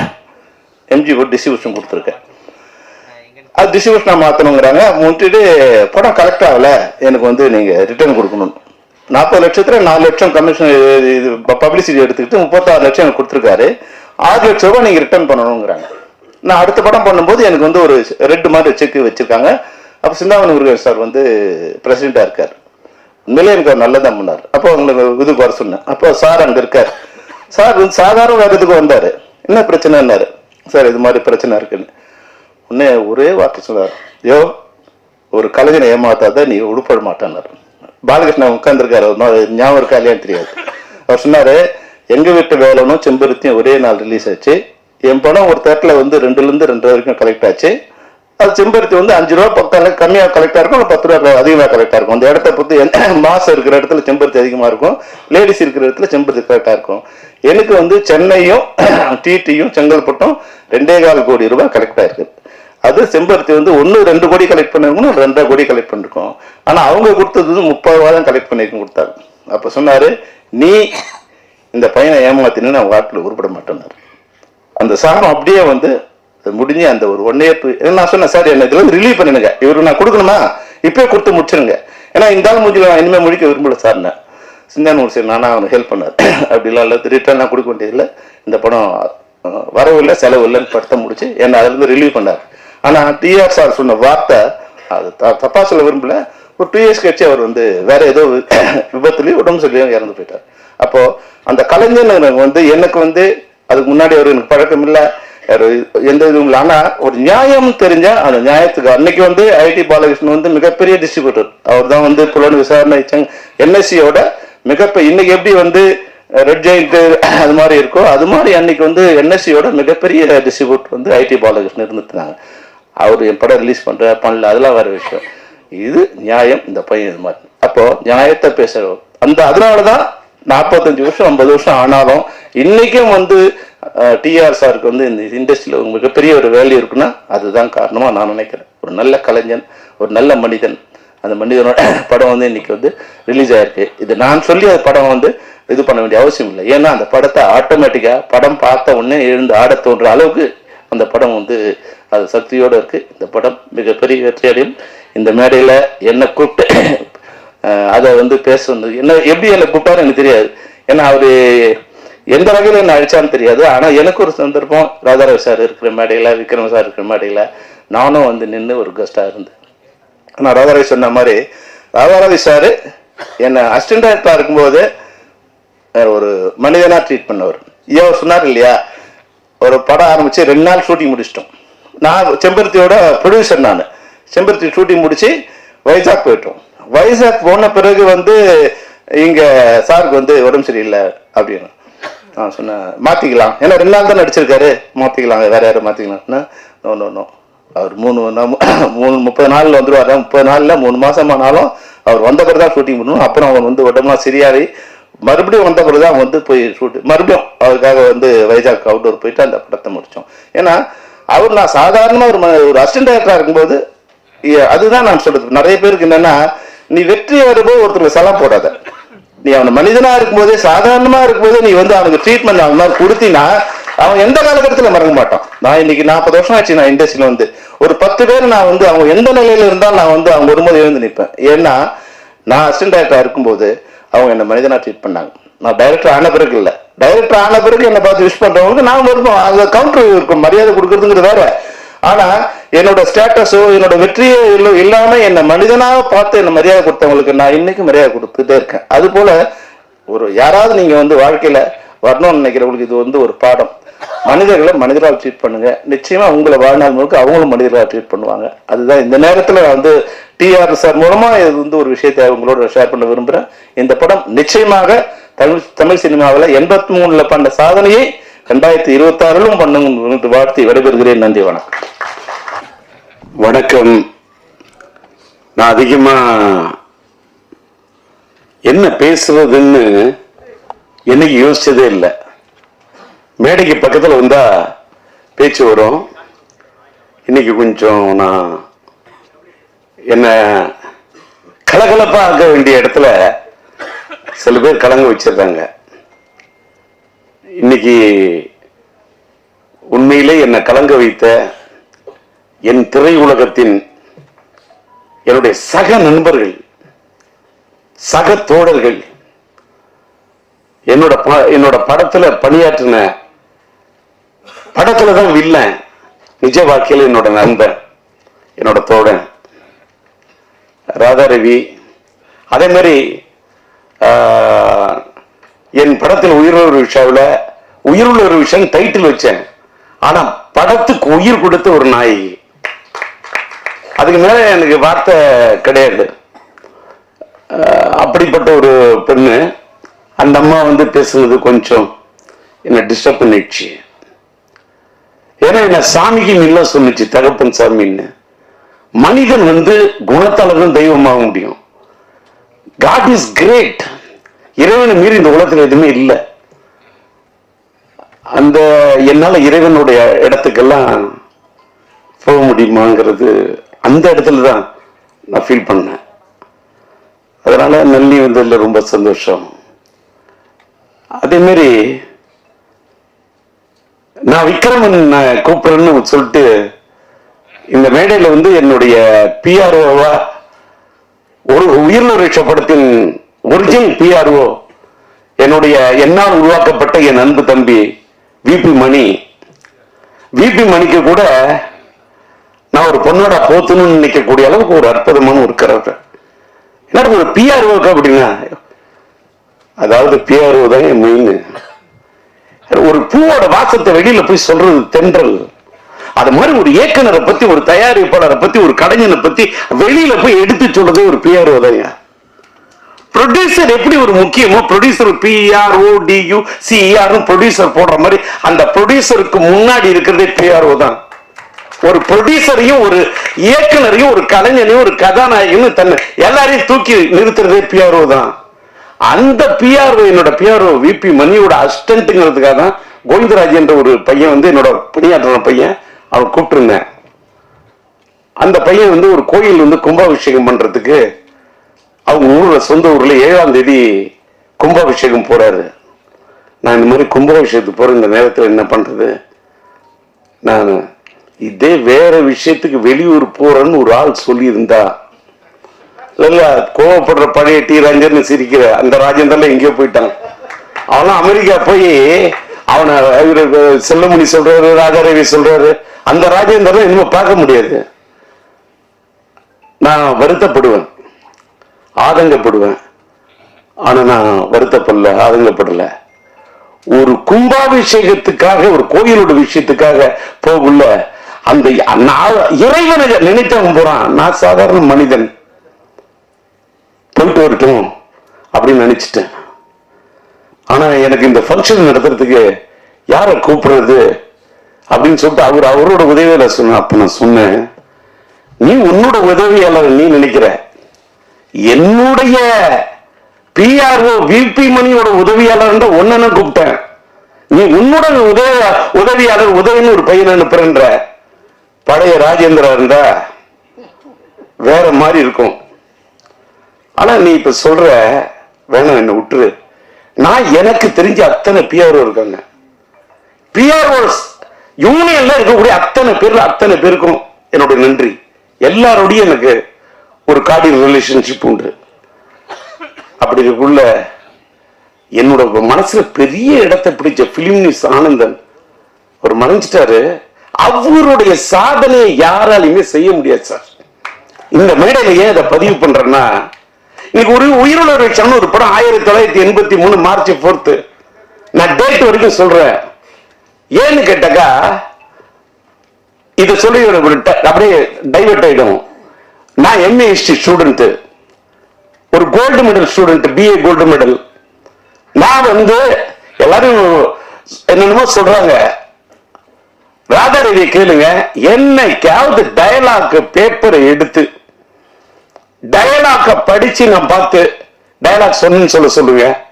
இல்ல என்னுடைய படத்துல உயிர்நாளின் நாயகி தங்கைக்கு ஒரு கீதம் படத்தினுடைய கீதம், காதல் எழுவதில்லை படத்தில் என்னுடைய கதாநாயகியின் தாயாக, என் கதாநாயகியுடைய தாயா நடிக்க வைக்கிறதுக்கு 1/2 மணி நேரம் எழுதிருக்கையா, நம்ப முடியுமா? என் நாயகி, என் கதாநாயகி, என் உயிருள்ள உறவு படத்துக்கு உயிர் கொடுத்த நாயகி. ஆனா என் படத்துல என் வாழ்க்கை ஆனது வசந்தம். அதனால்தான் வார்த்தை இருக்கிறது ஒரு புது வசந்தம். விக்ரமன் வந்திருக்காரு. சொல்லு, இன்னைக்கு கொடிகட்டி மாடியில் இருக்கக்கூடிய மார்க்கெட்ல இருக்கக்கூடிய இயக்குநர்களை அழைச்சு என்ன பாராட்டணும். அந்த பாராட்டு எதிர்பார்க்கணும் டி ராஜேந்தர் இல்லையா? என்னுடைய இது குழந்தை பாடும் தாலாட்ட சீராட்டி பாராட்டி தாளாட்டக்கூடிய ஒரு விக்ரமனையும் பார்க்கிறேன், ஒரு செல்லமணியை பார்க்கிறேன், என்னுடைய கலைப்புலி தானுவை பார்த்தேன். அவங்கெல்லாம் வெளியிலிருந்து வந்தவங்க. ராதாரவி என் உள்ளத்திலிருந்து வந்த நண்பன். நளினி என் படத்திலிருந்து உருவான ஒரு நாயகி, நவீன நாயகி, நடன தேவகி, நாட்டிய பைரவி. சும்மா எல்லாம் ஒரு ஆர்டிஸ்ட் நான் நீ நல்லா நடிக்கிற, நீ பிரமாதமா வந்துருவ. நோ, படம் பாருங்க. 83 ரிலீஸ் ஆன படம். எல்லாரும் படத்துல, அந்த படத்துல ஒரு தலை ராகத்துல ராஜேந்தர் அது பண்ணாரு இது பண்ணாரு. விக்ரமன் என்னோட ரசிகர் சார், எனக்கு தெரியும். அவரை மாதிரி ஒரு அற்புதமான ஒரு கலைஞர்னா அவர் எனக்கு ரசிகன், ஆனா நான் அவருக்கு ரசிகன். செல்லமணி என் படத்தை பார்த்த ரசிகன், ஆனா நான் செல்லுமணிக்கு ரசிகன்.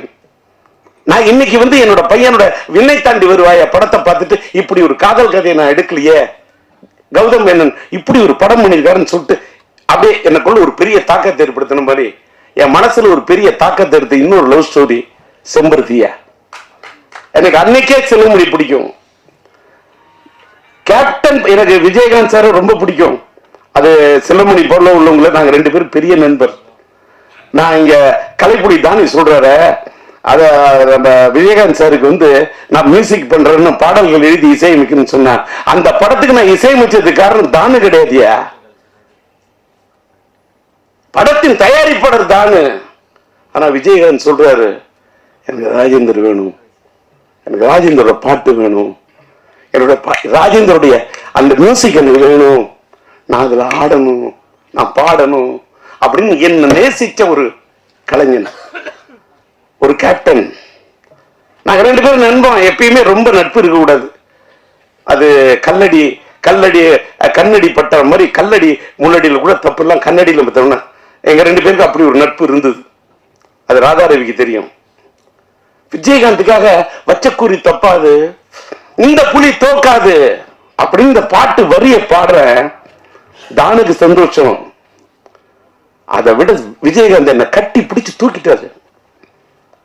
யாரா ஒரு ஒரு கலைஞன் நடிகன் என்பதை விட ரசிகனா இருக்கிறவன் தான்.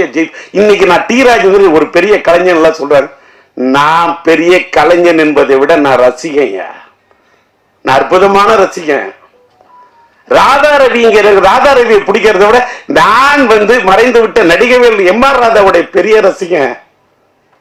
நான் பேசும்போதே, அதாவது காதல் சுகுமார கேட்டு பாருங்க, இல்ல சிங்கிள் பசங்கள் என்னோட பணியாற்றின ராவணனை கேட்டு பாருங்க, இல்ல நளினியை கேட்டு பாருங்க. அவரு ராதாரவி சொல்றாரு, அவரு பேசுனா பாதி பேச்சு வெட்டி பேச்சுன்னு.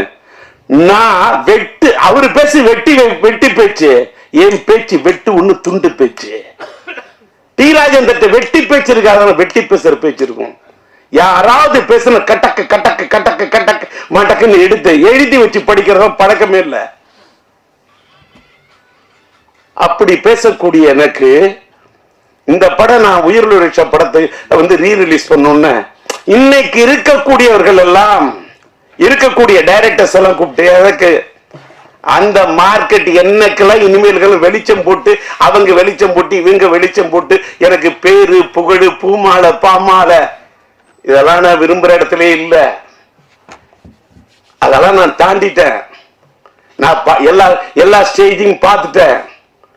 அது நான் செல்லுமணியை வச்சுட்டே சொல்லக்கூடாது. செல்லுமணி சொல்ற 15 நிமிஷம் தான் ராஜு ரோஜாவுக்கா பேசுவேன்னு, வேற எதுக்கா போய் ரோஜாவுக்கா பேசுனேன்? என்னுடைய சொன்னால் தான் கதாபாத்திரத்துக்கு உயிர் கொடுத்த ஒரு நாயகி, உயிரை குடிச்ச நினைச்ச பொண்ணு சார். இன்னைக்கு சொல்ற உயிர் ஒரு விஷயத்துக்கு என் படத்துக்கு உயிரை கொடுத்து நினைச்சு நான் எடுத்த க்ளோஸ் அப், நான் ஒண்ணு சொன்னா யாரும் நம்ப முடியாது. இவ்வளவு பெரிய நாயகி எப்படி இந்தியா தமிழ்நாட்டே என்ன இந்த பொண்ணை கதாநாயகி படம் எடுத்தையா? இந்த படத்துடைய ஒரிஜினல் பினான்சியர் யாருன்னு கேட்டா பிலிம்கு வழங்கும் காதர் சாரும் சாதிக்கும் அமைதியும் நான் வாழ்க்கையில மறக்கவே முடியாது. அவங்க தான் இந்த படத்துக்கு பினான்ஸ் பண்ணாங்க. அவங்க படத்தை நான் கதாநாயகியோட க்ளோஸ் அப் அது இது படத்தை எடுத்துட்டு படத்தை போட்டு காட்டுறேன். அதாவது டெஸ்ட் எடுத்திருக்கேன். படத்தை பார்த்துட்டு அவங்க ஃப்ரேம்ல ஜெமினி லேப்ல பாக்குறாங்க, இந்த பொண்ணு கதாநாயகியா சரியா வராதுன்றாங்க.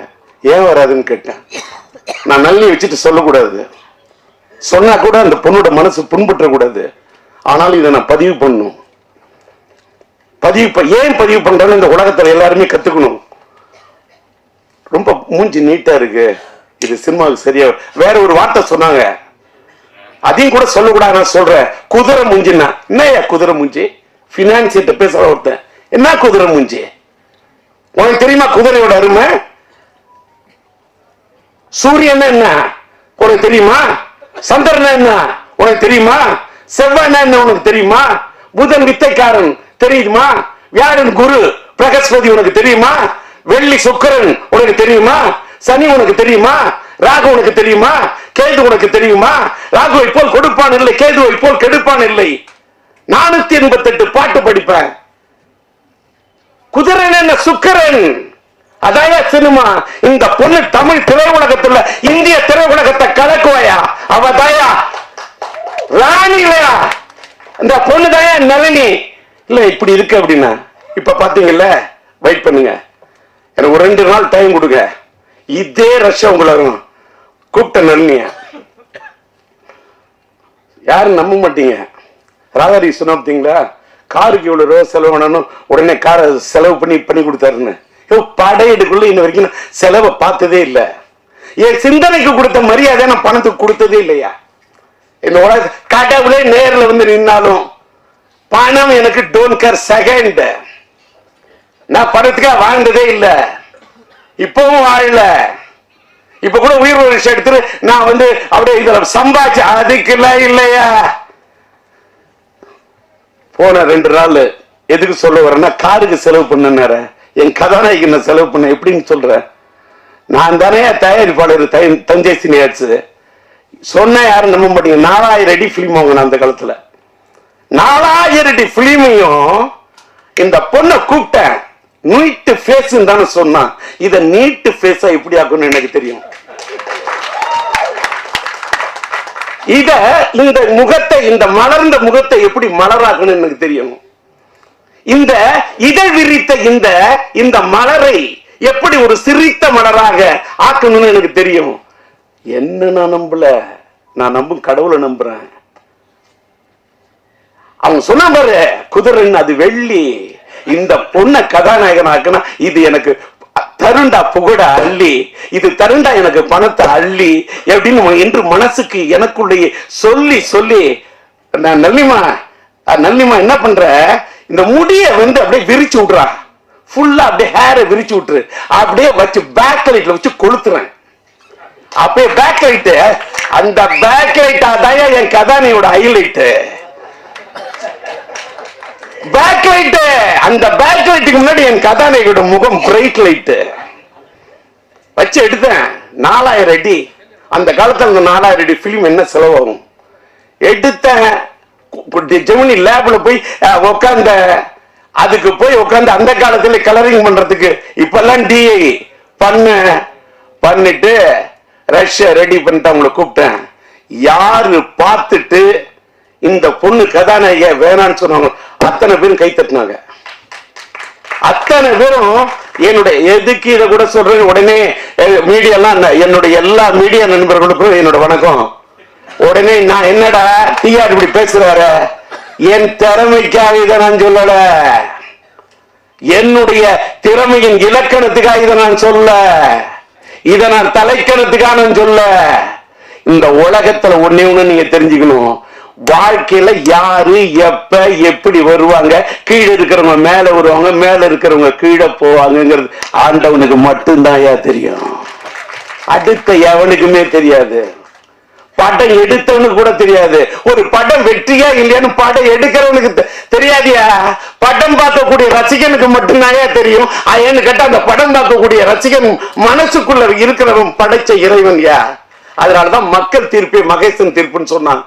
ஓட்டு குத்துறது கூட, ஓட்டு போடுற வரைக்கும் ஓட்டு யாருக்கு போடணும் யாருக்குமே தெரியாது. ஓட்டு போடுறவனு கை முடிவு பண்றது கிடையாது. ஓட்டை டிசைட் பண்றது கை இல்லையா, கடவுள். அந்த விதி, அன்னைக்கு இருக்கக்கூடிய அந்த மதி, அன்னைக்கு இருக்கக்கூடிய இந்த கதி. விதி என்று சொன்னால் விதி, மதி என்று சொன்னால் சந்திரன், கதி என்று சொன்னால் கதிரவன். இது 3 டிசைட் பண்ணும். எதற்காக இதை சொல்கிறேன் என்று சொன்னால், என் கதாநாயகி அன்றைக்கு நான் இப்படி செலக்ட் பண்ணணும்னு அத்தனை பேர் அசந்தாங்க. அந்த செலக்ஷனை பார்த்து நாடே அசந்தது. அதான் உயிர்லுரிச தமிழ் அப்படி ஒரு ஹிட். தெலுங்குல பிரேம சாகரம், காதல் சமுத்திரம் 2 வருஷம் தமிழ்நாட்டு மக்கள் என்ன ஆமோதிச்சாங்க, ஒத்துக்கிற. அதை தாண்டி அந்த ஆந்திரா மக்கள், தெலுங்கு ஆடியன்ஸ், தெலுங்கு கூட నాకు బాగా తెలుసు, తెలుగంటే నాకు బాగా ఇష్టం. 2 வருஷம் ஒரு படம். அந்த ஊர் வெற்றி விழாவுக்கு விஜயவாடா போறோம், 1 ஏரியா. அந்த மக்களை தூக்கத்துல நினைச்சா கூட எனக்கு மக்களா தெரியாது, தெய்வமா தெரியும். ஆந்திரா ஆடியன்ஸ் எனக்கு இப்ப கூட இது வந்து நான் நிறைய இதுல சொல்ல யாராலையும் புரிஞ்சுக்க முடியாது. நான் இப்ப கோயிலுக்கெல்லாம் போறதில்லை, நான் எந்த குளத்துக்கும் போறதில்லை, எந்த ஸ்தலத்துக்கும் போறதில்லை. ஏன்னா நான் இப்ப உள்ளம் பெருங்கோயில், ஊனுடம்பாளையம், வள்ளல் பிரானருக்கு, வாய் கோபுரவாசல், தெல்லத்தெளிந்தோருக்கு, சீவனை சிவலிங்கம், கள்ளப்புலனைந்தும் காளாமணி ஒளிவிளக்கே அப்படின்ற உள்ளத்தான் தெய்வம் இருக்கான்னு அருட்பெரும் ஜோதி தனிப்பெருங்கருணை வள்ளலார் வழிக்கு போயிட்டேன். உட்கார்ந்த இடத்துல கண்ணை மூடுறேன், மூணு அப்படியே தியானிக்கிறேன். எனக்கு எதை பத்தியுமே கவலை இல்லை. என்ன அமெரிக்கா போன என்ன பாடி பறந்து வருதுன்னு எழுதிட்டான். விமானம் தான்டா பறந்து வரும், பாடி எப்படிதான் பறந்து வரும். அதெல்லாம் இதெல்லாம் என்ன கேட்டா நம்ம மறைந்த பிறகு நமக்கு என்னென்ன மலர் மாலை வைப்பாங்க, நமக்கு என்னென்ன பண்ணுவாங்க, நமக்கு சவப்பட்டி எப்படி தயார் பண்ணுவாங்கன்னு. படப்பொட்டி தயார் பண்ண எனக்கு உயிரோடு இருக்குள்ளே சவப்பொட்டி தயார் பண்ண உலகம் அது. இதை விட வார்த்தையே இல்லை. படப்பொட்டி தயார் பண்ண எனக்கு நான் சம்பாதிச்ச பணத்தெல்லாம் பணப்பொட்டியில் கொண்டு வச்சதே இல்லையா. மேக்சிமம் படப்பொட்டியில் தான் போடுவேன். இன்னைக்கு என் ஃப்ரெண்ட் பாக்குற நான் என்ன சம்பாதிச்சிருக்கேன். இப்ப இங்க எல்லாம் எல்லாரும் பழைய படத்தெல்லாம் பத்தி பேசுறாங்க. இந்த பழைய படத்தை ரெக்கார்டிங் பண்ணி மியூசிக் பண்ணுங்கிறதுக்கு 38 நாள் பாட்டை செதுக்கிருக்கையா. 38 நாள் பாட்டை அதே டியூனு, அதே அண்ணன் மறைந்து விட்ட பாலண்ணன் வாய்ஸ், மறைந்து விட்ட அண்ணன் டிஎம்எஸ் சங்கீத சாம்ராட் டிஎம்எஸ் வாய்ஸ், அதே நம்முடைய மலேசிய வாசுதேவன் வாய்ஸ். அந்த வைகைக்கரை காத்துக்கு எனக்கு உயிர் கொடுத்த அண்ணன் ஜேசுதாஸ் வாழ்க்கையில லவ் ஃபெயிலியர் என்னால தேவதாசியும் மறக்க முடியாது, அண்ணன் ஜேசுதாசியும் மறக்க முடியாது. அவர் மேல எனக்கு அப்படி ஒரு அதுக்கு என்ன வார்த்தை சொல்றது, ஒரு தாளாத மயக்கம். அவர் மேல எனக்கு ஒரு தாளாத ஒரு இது. ஏன் தெரியுமா, எவ்வளவு பெரிய ஞானி, எவ்வளவு பெரிய சங்கீத ஒரு ஒரு பெரிய சங்கீத சாம்ராஜ்யத்தை கட்டி போட்ட ஒரு மனிதன். அதாவது அவருடைய பாட்டை இந்தியில கேட்டுக்கொண்டு அந்த கோரி திறக்கம் அந்த பாட்டெல்லாம் கேட்டா ஒரு 100 தடவை கேட்பேன். அந்த அவரை நான் பாட வைக்கிறது என்பது ஒருதலை ரகத்திலே ஒரு பாட வைக்கணும் உருகி போய் காத்துக்கிட்டு இருந்த ஒரு டேட்டு கிடைக்கல. அதுக்காக தான் ஜெயச்சந்திரன் பாட வச்சேன். கடவுள் வாழும் கோயிலே கற்பூர தீபம். அவர் இந்த வைகைக்கரை காத்து. நான் ஒரு சின்ன பையன், அவரோட வயசுக்கு முன்னாடி, அவரோட அறிவுக்கு முன்னாடி, அவரோட ஞானத்துக்கு முன்னாடி என்னோட இசை ஞானம் சும்மா. நான் சொல்லக்கூடிய அந்த ராகத்தை, அந்த வரிகளை அண்ணன் சொன்னாரு பாருங்க.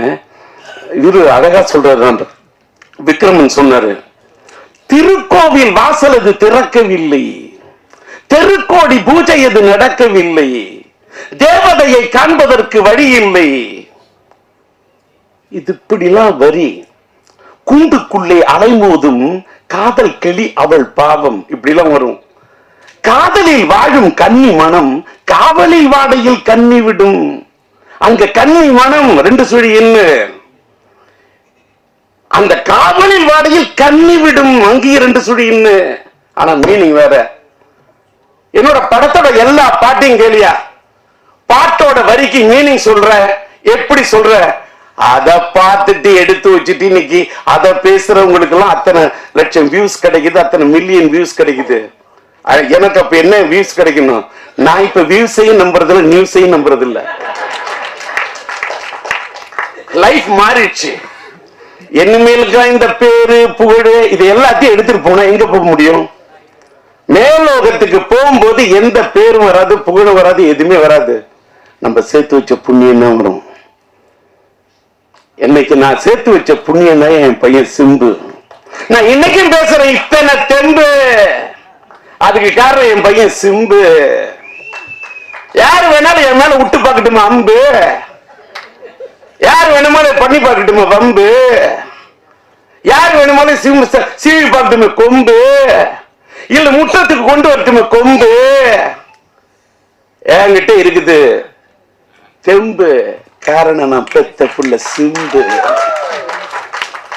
விட்டாத பாயிர அம்பு. நான் சொல்றது நம்பு. எங்க ஏத்தனை எங்க இறக்கணும் அப்படின்னு டயலாக் அடுத்தவங்க எழுதி கொடுத்த டயலாக் பேசுறோம். டிஆர் இல்ல, நான் சொந்தமா பேசுவேன். தெலுங்கு பேசுவேன், तेलुगु बाग तेलुसु हिंदी थोड़ा थोड़ा मालूम है हिंदी में बात कर सकता हूँ हिंदी में बात करने के लिए कोशिश कर रहा हूँ हिंदी ला पाडुवें हिंदी ला पेसुवें हिंदी ला पाडुवें ताळतोड पाडुवें ஞானத்தோட பாடுவேன் ಇದು ತಲೆಕನ ಇಲ್ಲ. ಕನ್ನಡ ಸ್ವಲ್ಪ ಸ್ವಲ್ಪ ಗೊತ್ತು, மலையாளம் குறைச்சு நான் மலையாளத்தை சம்சாரிக்கும்.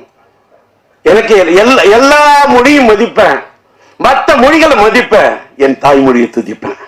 மற்றவங்கெல்லாம் எனக்கு சித்தி பெரியம்மா, என்னுடைய தாய் எனக்கு அம்மா.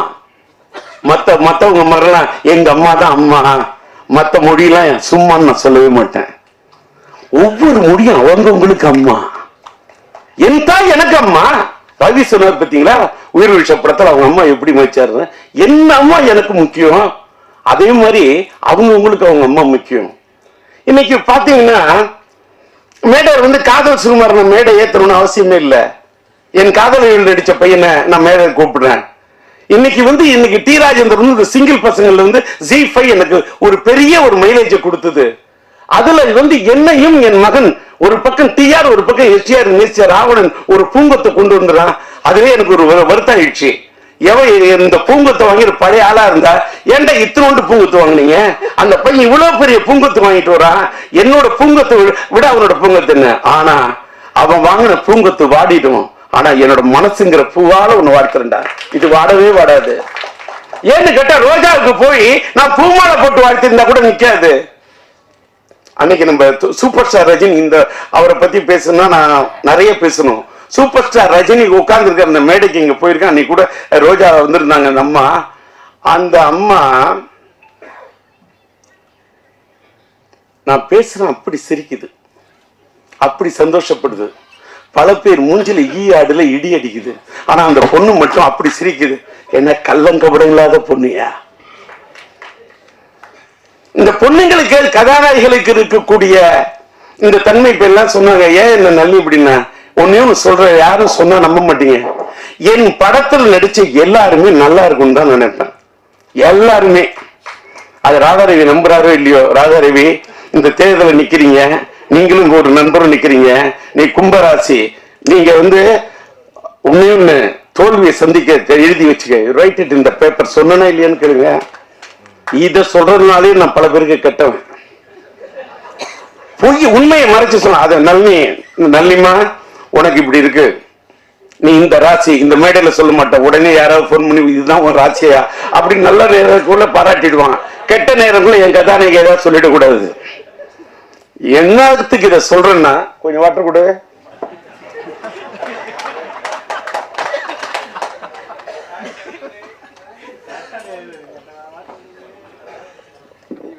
தண்ணி குடிச்சா தப்பு இல்ல, தண்ணி அடிச்சாதான் தப்பு.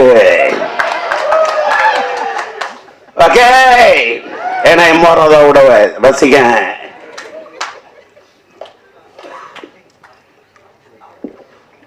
எடுக்குது தாகம். டி ராஜேந்திரன் எடுத்த படம் தான் ஒருதலை ராகம். பேச்சக்குள்ளேயே அவரை சோகம்.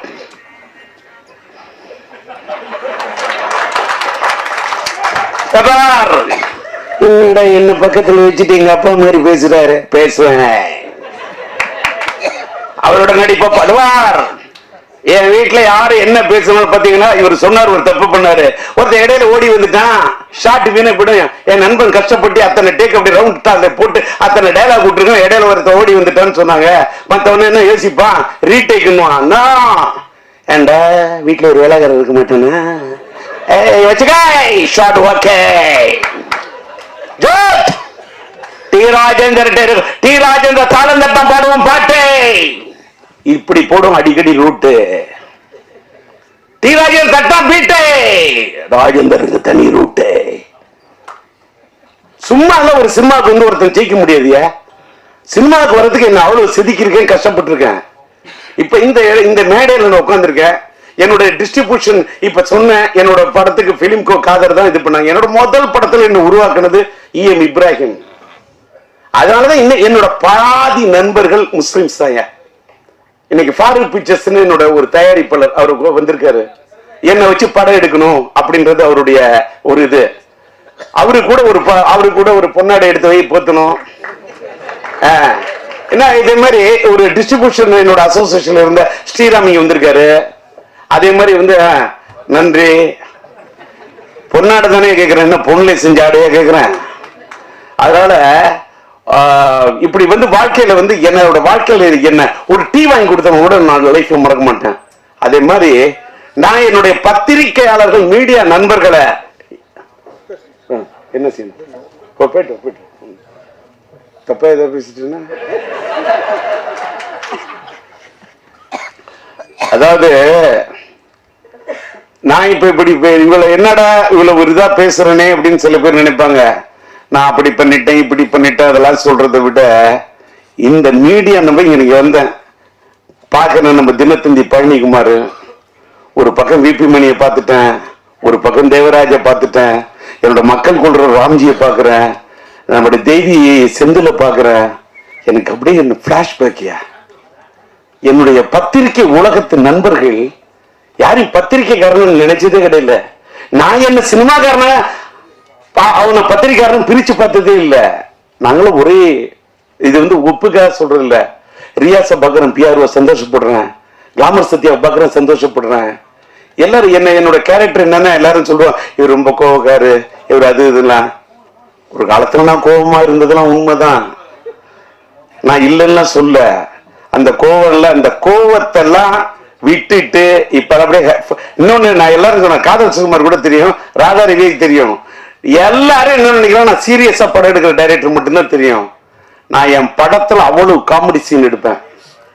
என் காமெடி சீன் எடுப்ப கவுண்டர் சிரிப்பாரு, ராதாரவி சிரிப்பாரு, காதல் சுகுமார் சிரிப்பான், கவுண்டமணி என்ன சிரிப்பாரு, சந்தானம் சிரிப்பாரு, எல்லாருமே சிரிப்பாங்க ரசிப்பாங்க. நல்லி கூட ரசிக்கும் சிரிக்கும். ஆனா படத்தை ஃபைனல் பண்ணும்போது எனக்கு ஃபுட்டேஜ் ப்ராப்ளம், காமெடி சீன்ஸ் எல்லாம் தூக்கிட்டு ஒரு ரியல் என்ன அதை அந்த காமெடி சீன் எடுத்தப்ப சிரிச்சேன்னா அந்த காமெடி சீன் ஃபுட்டேஜ்ல தூக்கணும்னு உட்காந்து அழுவேன். இதுதான் என்னோட உண்மையான கேரக்டர். ஆனா இன்னைக்கு இனிமேல அழுகுற மாதிரிலாம் படம் எடுக்கிறத விட இப்ப காதல் படம் எடுக்க போற அந்த காதல் படம் 50% காதல் 50% காமெடி. காமெடியை தான் எடுக்கணும். ஏன் தெரியுமா? லைஃப் ஃபுல்லா எல்லாருக்கும் ஸ்ட்ரெஸ், எல்லா பேரும் டென்ஷன்ல வாழறான், போனையே ட்ரோல் பண்ணிட்டு இருக்கான். நான் டிஆர் வந்துட்டு போ, நான் எஸ்டிஆரோட அப்பா, எஸ்டிஆர் எங்க இருக்காரு, ஏதோ பக்கத்துல பின்னாடி எங்க இருக்காரு அப்படி இருக்கான் வாழ்க்கையில. ஏன்னு கேட்டா அப்பா மதிக்க மாட்டேங்கிறான், அம்மா மதிக்க மாட்டேங்கிறான், சொந்தக்காரன் மதிக்க மாட்டேங்கிறான், லவ் பண்ற பொண்ணு மதிக்க மாட்டேங்கிறான். ஏன்னு கேட்டா இன்ஸ்டாகிராம்ல இருக்கிற அதை விட அழகா இருக்கலாம். அட என்னையா உலகம் இது. இன்னைக்கு நான் சொல்றேன் சார், இன்னைக்கு இந்த மேடையில் நான் பேசுறேன், வேகமா ஆதங்கப்பட்டு ரொம்ப இது பட்டு எல்லாம் வேகமா பேசிட்டு இருக்கேன். உள்ளுக்குள்ள எனக்கு ஒரு ஃபீலிங், உணர்ச்சி வசப்பட்டு பேசிடாதீங்க, மென்மையா பேசுங்க, தன்மையா பேசுங்க அப்படின்னு என் வீட்டுல என் உஷா சொல்லி என் மனைவி சொல்லி அனுப்புறாங்க. அப்பா நீங்க மென்மையா பேசுங்க, என் பொண்ணு இலக்கியா சொல்லி அனுப்புது. அப்ப எப்படிப்பா பேச போற, நல்ல கரெக்டா பேசுப்பா அப்படின்னு அமெரிக்காவில இருந்து என் பையன் பேசுறான், சிலம்பரசன் பேசுறான், சின்ன பையன் பேசுறான். நான் இங்க வந்து பேசுனால அதனால ஒரு மாதிரியா அப்படி சரி கலக்கலன்னு பேசுவேன் தான் வந்தேன். என்ன கண்ணீரோட வைக்கிறது இந்த நல்லி. நான் உனக்கு என்ன படத்துல தான் உன்னை நான் அழ வச்சேன், நிஜ வாழ்க்கையில மேடையில வந்து என்ன அழ வைக்கிறதுக்கா நீ வர? இல்ல தப்பா எடுத்துக்காத. ஏதோ என்ன கேட்டாக்கா என் வாழ்க்கையில் என் மனைவி உயிருள்ள ஒரு விஷயம்னா நான் கல்யாணம் ஆன பிறகு எடுத்த படையா. அதாவது இப்ப பாரு நம்ம செல்வமணி பத்தி சொன்னா நான் உயிருள்ள ஒரு விஷயம் சொல்றேன்ல, அவரோட படத்துல பிடிச்ச எனக்கு செம்பருத்தி. ஏன் தெரியுமா? ஒரு காதல் கதை செம்பருத்தி. அவர் நெஞ்சத்தில் நின்றது ஒருத்தி, அவரை காதலித்தார் மனதில் நிறுத்தி, அதான் செம்பருத்தி. என்னன்னா என் வாழ்க்கையில உயிர் உள்ள ஒரு விஷயம் டைட்டில் வச்சேன், கல்யாணம் பண்ண பட்டம் சூப்பர் ஹிட்.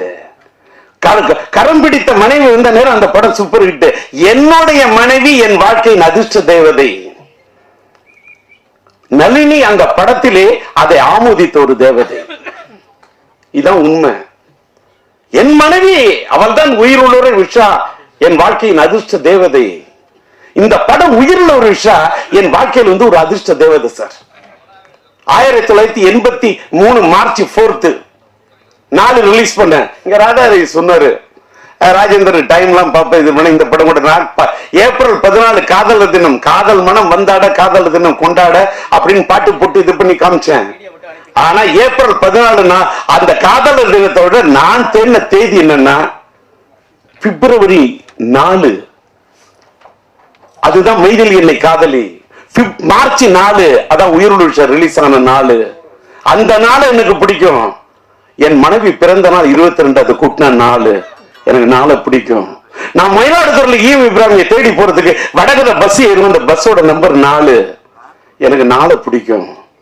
நான் இந்த நாளை வச்சுக்கிட்டு தான் பிப்ரவரி 4 வரலான்னு பார்த்தா முடியல சூழ்நிலை. ஏன்னா பிப்ரவரி 6 என் பையன் சிலம்பாட்டம் வந்தோன்னு நான் என் படத்தை தள்ளிக்கிட்டேன். இப்ப தள்ளி வரேன். இப்ப பிப்ரவரி 13 இன்னைக்கு டிசைட் பண்றதுக்கு கூட ரீசன் அன்னைக்கு சொன்ன மாதிரி ஒரு வேளை தம்பி விஜய் சாரோட படம் வந்ததுன்னா கூட நான் படத்தை தள்ளி போகணும்னு சொன்னேன். எல்லாரும் தப்பா எதுக்கு சொல்றேன்னா, இன்னைக்கு முன்ன நீங்க நினைக்கிற காலத்து சினிமாலாம் இன்னைக்கு இல்ல. நீங்க நான் அப்படி வருவேன், அந்த படம் வந்தாலும் நான் மோதுவேன், இந்த படம் வந்தாலும் நான் மோதுவேன், எந்த படம் வந்தாலும் மோதுவேன் என்று சொல்லி நான் குதிக்க தயாராக இல்லை துள்ளி, வார்த்தை விட தயாராக இல்லை அள்ளி, சூழ்நிலை பார்த்து படத்தை விட வேண்டுமா விடுவேன் தள்ளி. இதுதான் இன்னைய ராஜேந்தர். முன்னெல்லாம் சத்திரியன் ராஜேந்தர், இன்னைக்கெல்லாம் சாணக்கியன் ராஜேந்தர். இப்ப என்னடா அது பேசல இது பேசல, பாலிடிக்ஸ் பேசல, இந்த புலி பதுங்குது. இன்னொன்னு நான் பாலிடிக்ஸ் பேசி என்ன, பாலிடிக்ஸ் பேசினப்ப அப்படி கொள்கைக்காக பேசினப்ப அப்படி பேசினப்ப உறக்க பேசுறப்ப ஈழத்தமிழர்களுக்காக என்னுடைய பதவியை ராஜினாமா பண்ணதுக்காக எனக்கு என்ன பட்டையும் கொடுத்துட்டாங்க, எனக்கு என்ன பெரிய பொன்னாடைய போத்திட்டாங்க. அதெல்லாம் சும்மா. இங்க தலையெடுத்து நல்லா இருந்தாதான் வாழ்க்கை. எதுக்கியா இருக்கவே இருக்கு நம்ம சினிமா. எனக்கு வாழ்க்கையில பிடிச்சது 4 அம்மா. ஒண்ணு என்ன பெத்த அம்மா, நான் பார்த்தது இல்ல பிரம்மா, அதுக்கு எடுத்து என்ன ஆளாக்குன சினிமா. இன்னொன்னு என்னுடைய இந்த தூய்மையான ஆத்மா, இந்த ஆன்மா. நான் சினிமா என்ன வாழ வைக்குது, என் ஆன்மா என்ன வாழ. நான் படுத்த நிம்மதியா தூங்குறையா? டி ராஜேந்தர் அப்படி ஆயிட்டா இப்படி ஆயிட்டா என்ன வேணா சொல்லு, நான் சிரிப்பேன். என்ன எல்லாத்தையுமே பார்த்துட்டேன். இப்ப தலையில இடி உழுதுன்னு சொல்ல, இடி உழுது, அதுக்கு என்ன மியூசிக் போடலாம்னு யோசிப்பேன். இதுக்கு இந்த தண்டருக்கு இதுக்கு என்ன பேங்க் கொடுத்தா கரெக்டா இருக்கும். அது உழுதுன்னா அப்படி கொடுக்கலாமா, நீங்க மாடர்னா எப்படி கொடுக்கலாம், இப்படி யோசிப்பேன். இதெல்லாம் சிரிக்கிற மாதிரி இருக்கு, சிந்திக்கிற மாதிரி இருக்கணும். பசங்க எல்லாம் ஸ்ட்ரெஸ் சாவக்கூடாது. நீ வாழையா உன்னை எவன் வேணா என்ன வேணா திட்டுட்டுமே, திட்டவன திண்டுக்கலுக்கு போக சொல்லி இந்த மூட விட்டு கேரக்டர்லாம் ஒண்ணு முடியாதுங்கிற வார்த்தையை மூட்டை கட்டி கொண்டு போய் மூர்மான கட்டி வித்துனியா. மனுஷன் தில்லோட நிக்கணும். தில்லு என்ன பார்த்துட்டு வாக்கிய துணிச்சு நில்லு. இந்த மோட்டிவேட் பண்றது இது வார்த்தையே தெரியும். என்ன பார்த்துட்டு இளைஞர்கள் ஆசிரியர்கள் நம்ம மீடியாவே இதை போடுங்க, வேற எதை போடுறீங்களோ இல்லை இதை போடுங்க. இன்னைக்கு நான் இந்த செயின்ட் ஜெயபால் படத்தை கதாபாத்திரத்தை நடிச்சு நான் நிக்கிறேன்னு காரணம் என்ன காரணம், எனக்கு பிடிச்ச நடிகர் சூப்பர் ஸ்டார் ரஜினியா. எனக்கு தெரியாது, அவர் ஸ்டைல் எனக்கு பிடிக்கும், அவரோட பாணி எனக்கு பிடிக்கும். இந்த செயின்ட் ஜெயபால் கதாபாத்திரத்தை நான் உருவாக்குனது ரஜினிக்கு தான். அவருக்காக தான் டெய்லர் அப்படி பண்ண 1 2 3 எண்ணிக்க ஒப்பம் பேர சொல்லிக்க இந்த வாங்கிக்க. ரஜினின்னு அந்த ஸ்டைல வேற. ஆலை இல்லாத பூவுக்கு இழுப்பம்பூ சக்கரன்ற மாதிரி சூழ்நிலை காரணமா அண்ணன் ரஜினி சாருடைய அவர் என் படத்தில் நடிக்க விரும்பினாரு, கதையை கேட்டாரு, பாட்டு.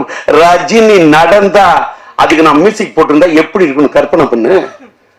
அசஞ்சா எப்படி இருக்கும், நின்னா மியூசிக், குனிஞ்சா மியூசிக், அசஞ்சா மியூசிக், நடந்தா மியூசிக். அடி நாடே அப்படி அடிப்பையா, அப்படி பாடுவையா? கூலியில போய் ஒரு பிட்டு பண்ணதுக்கு நாடு தாங்கல.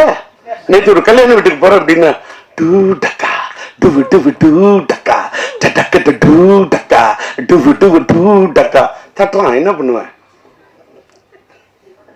என்ன எதுக்கா சொல்ல உடனே இவர் என்ன பெரிய இவரா அப்படி.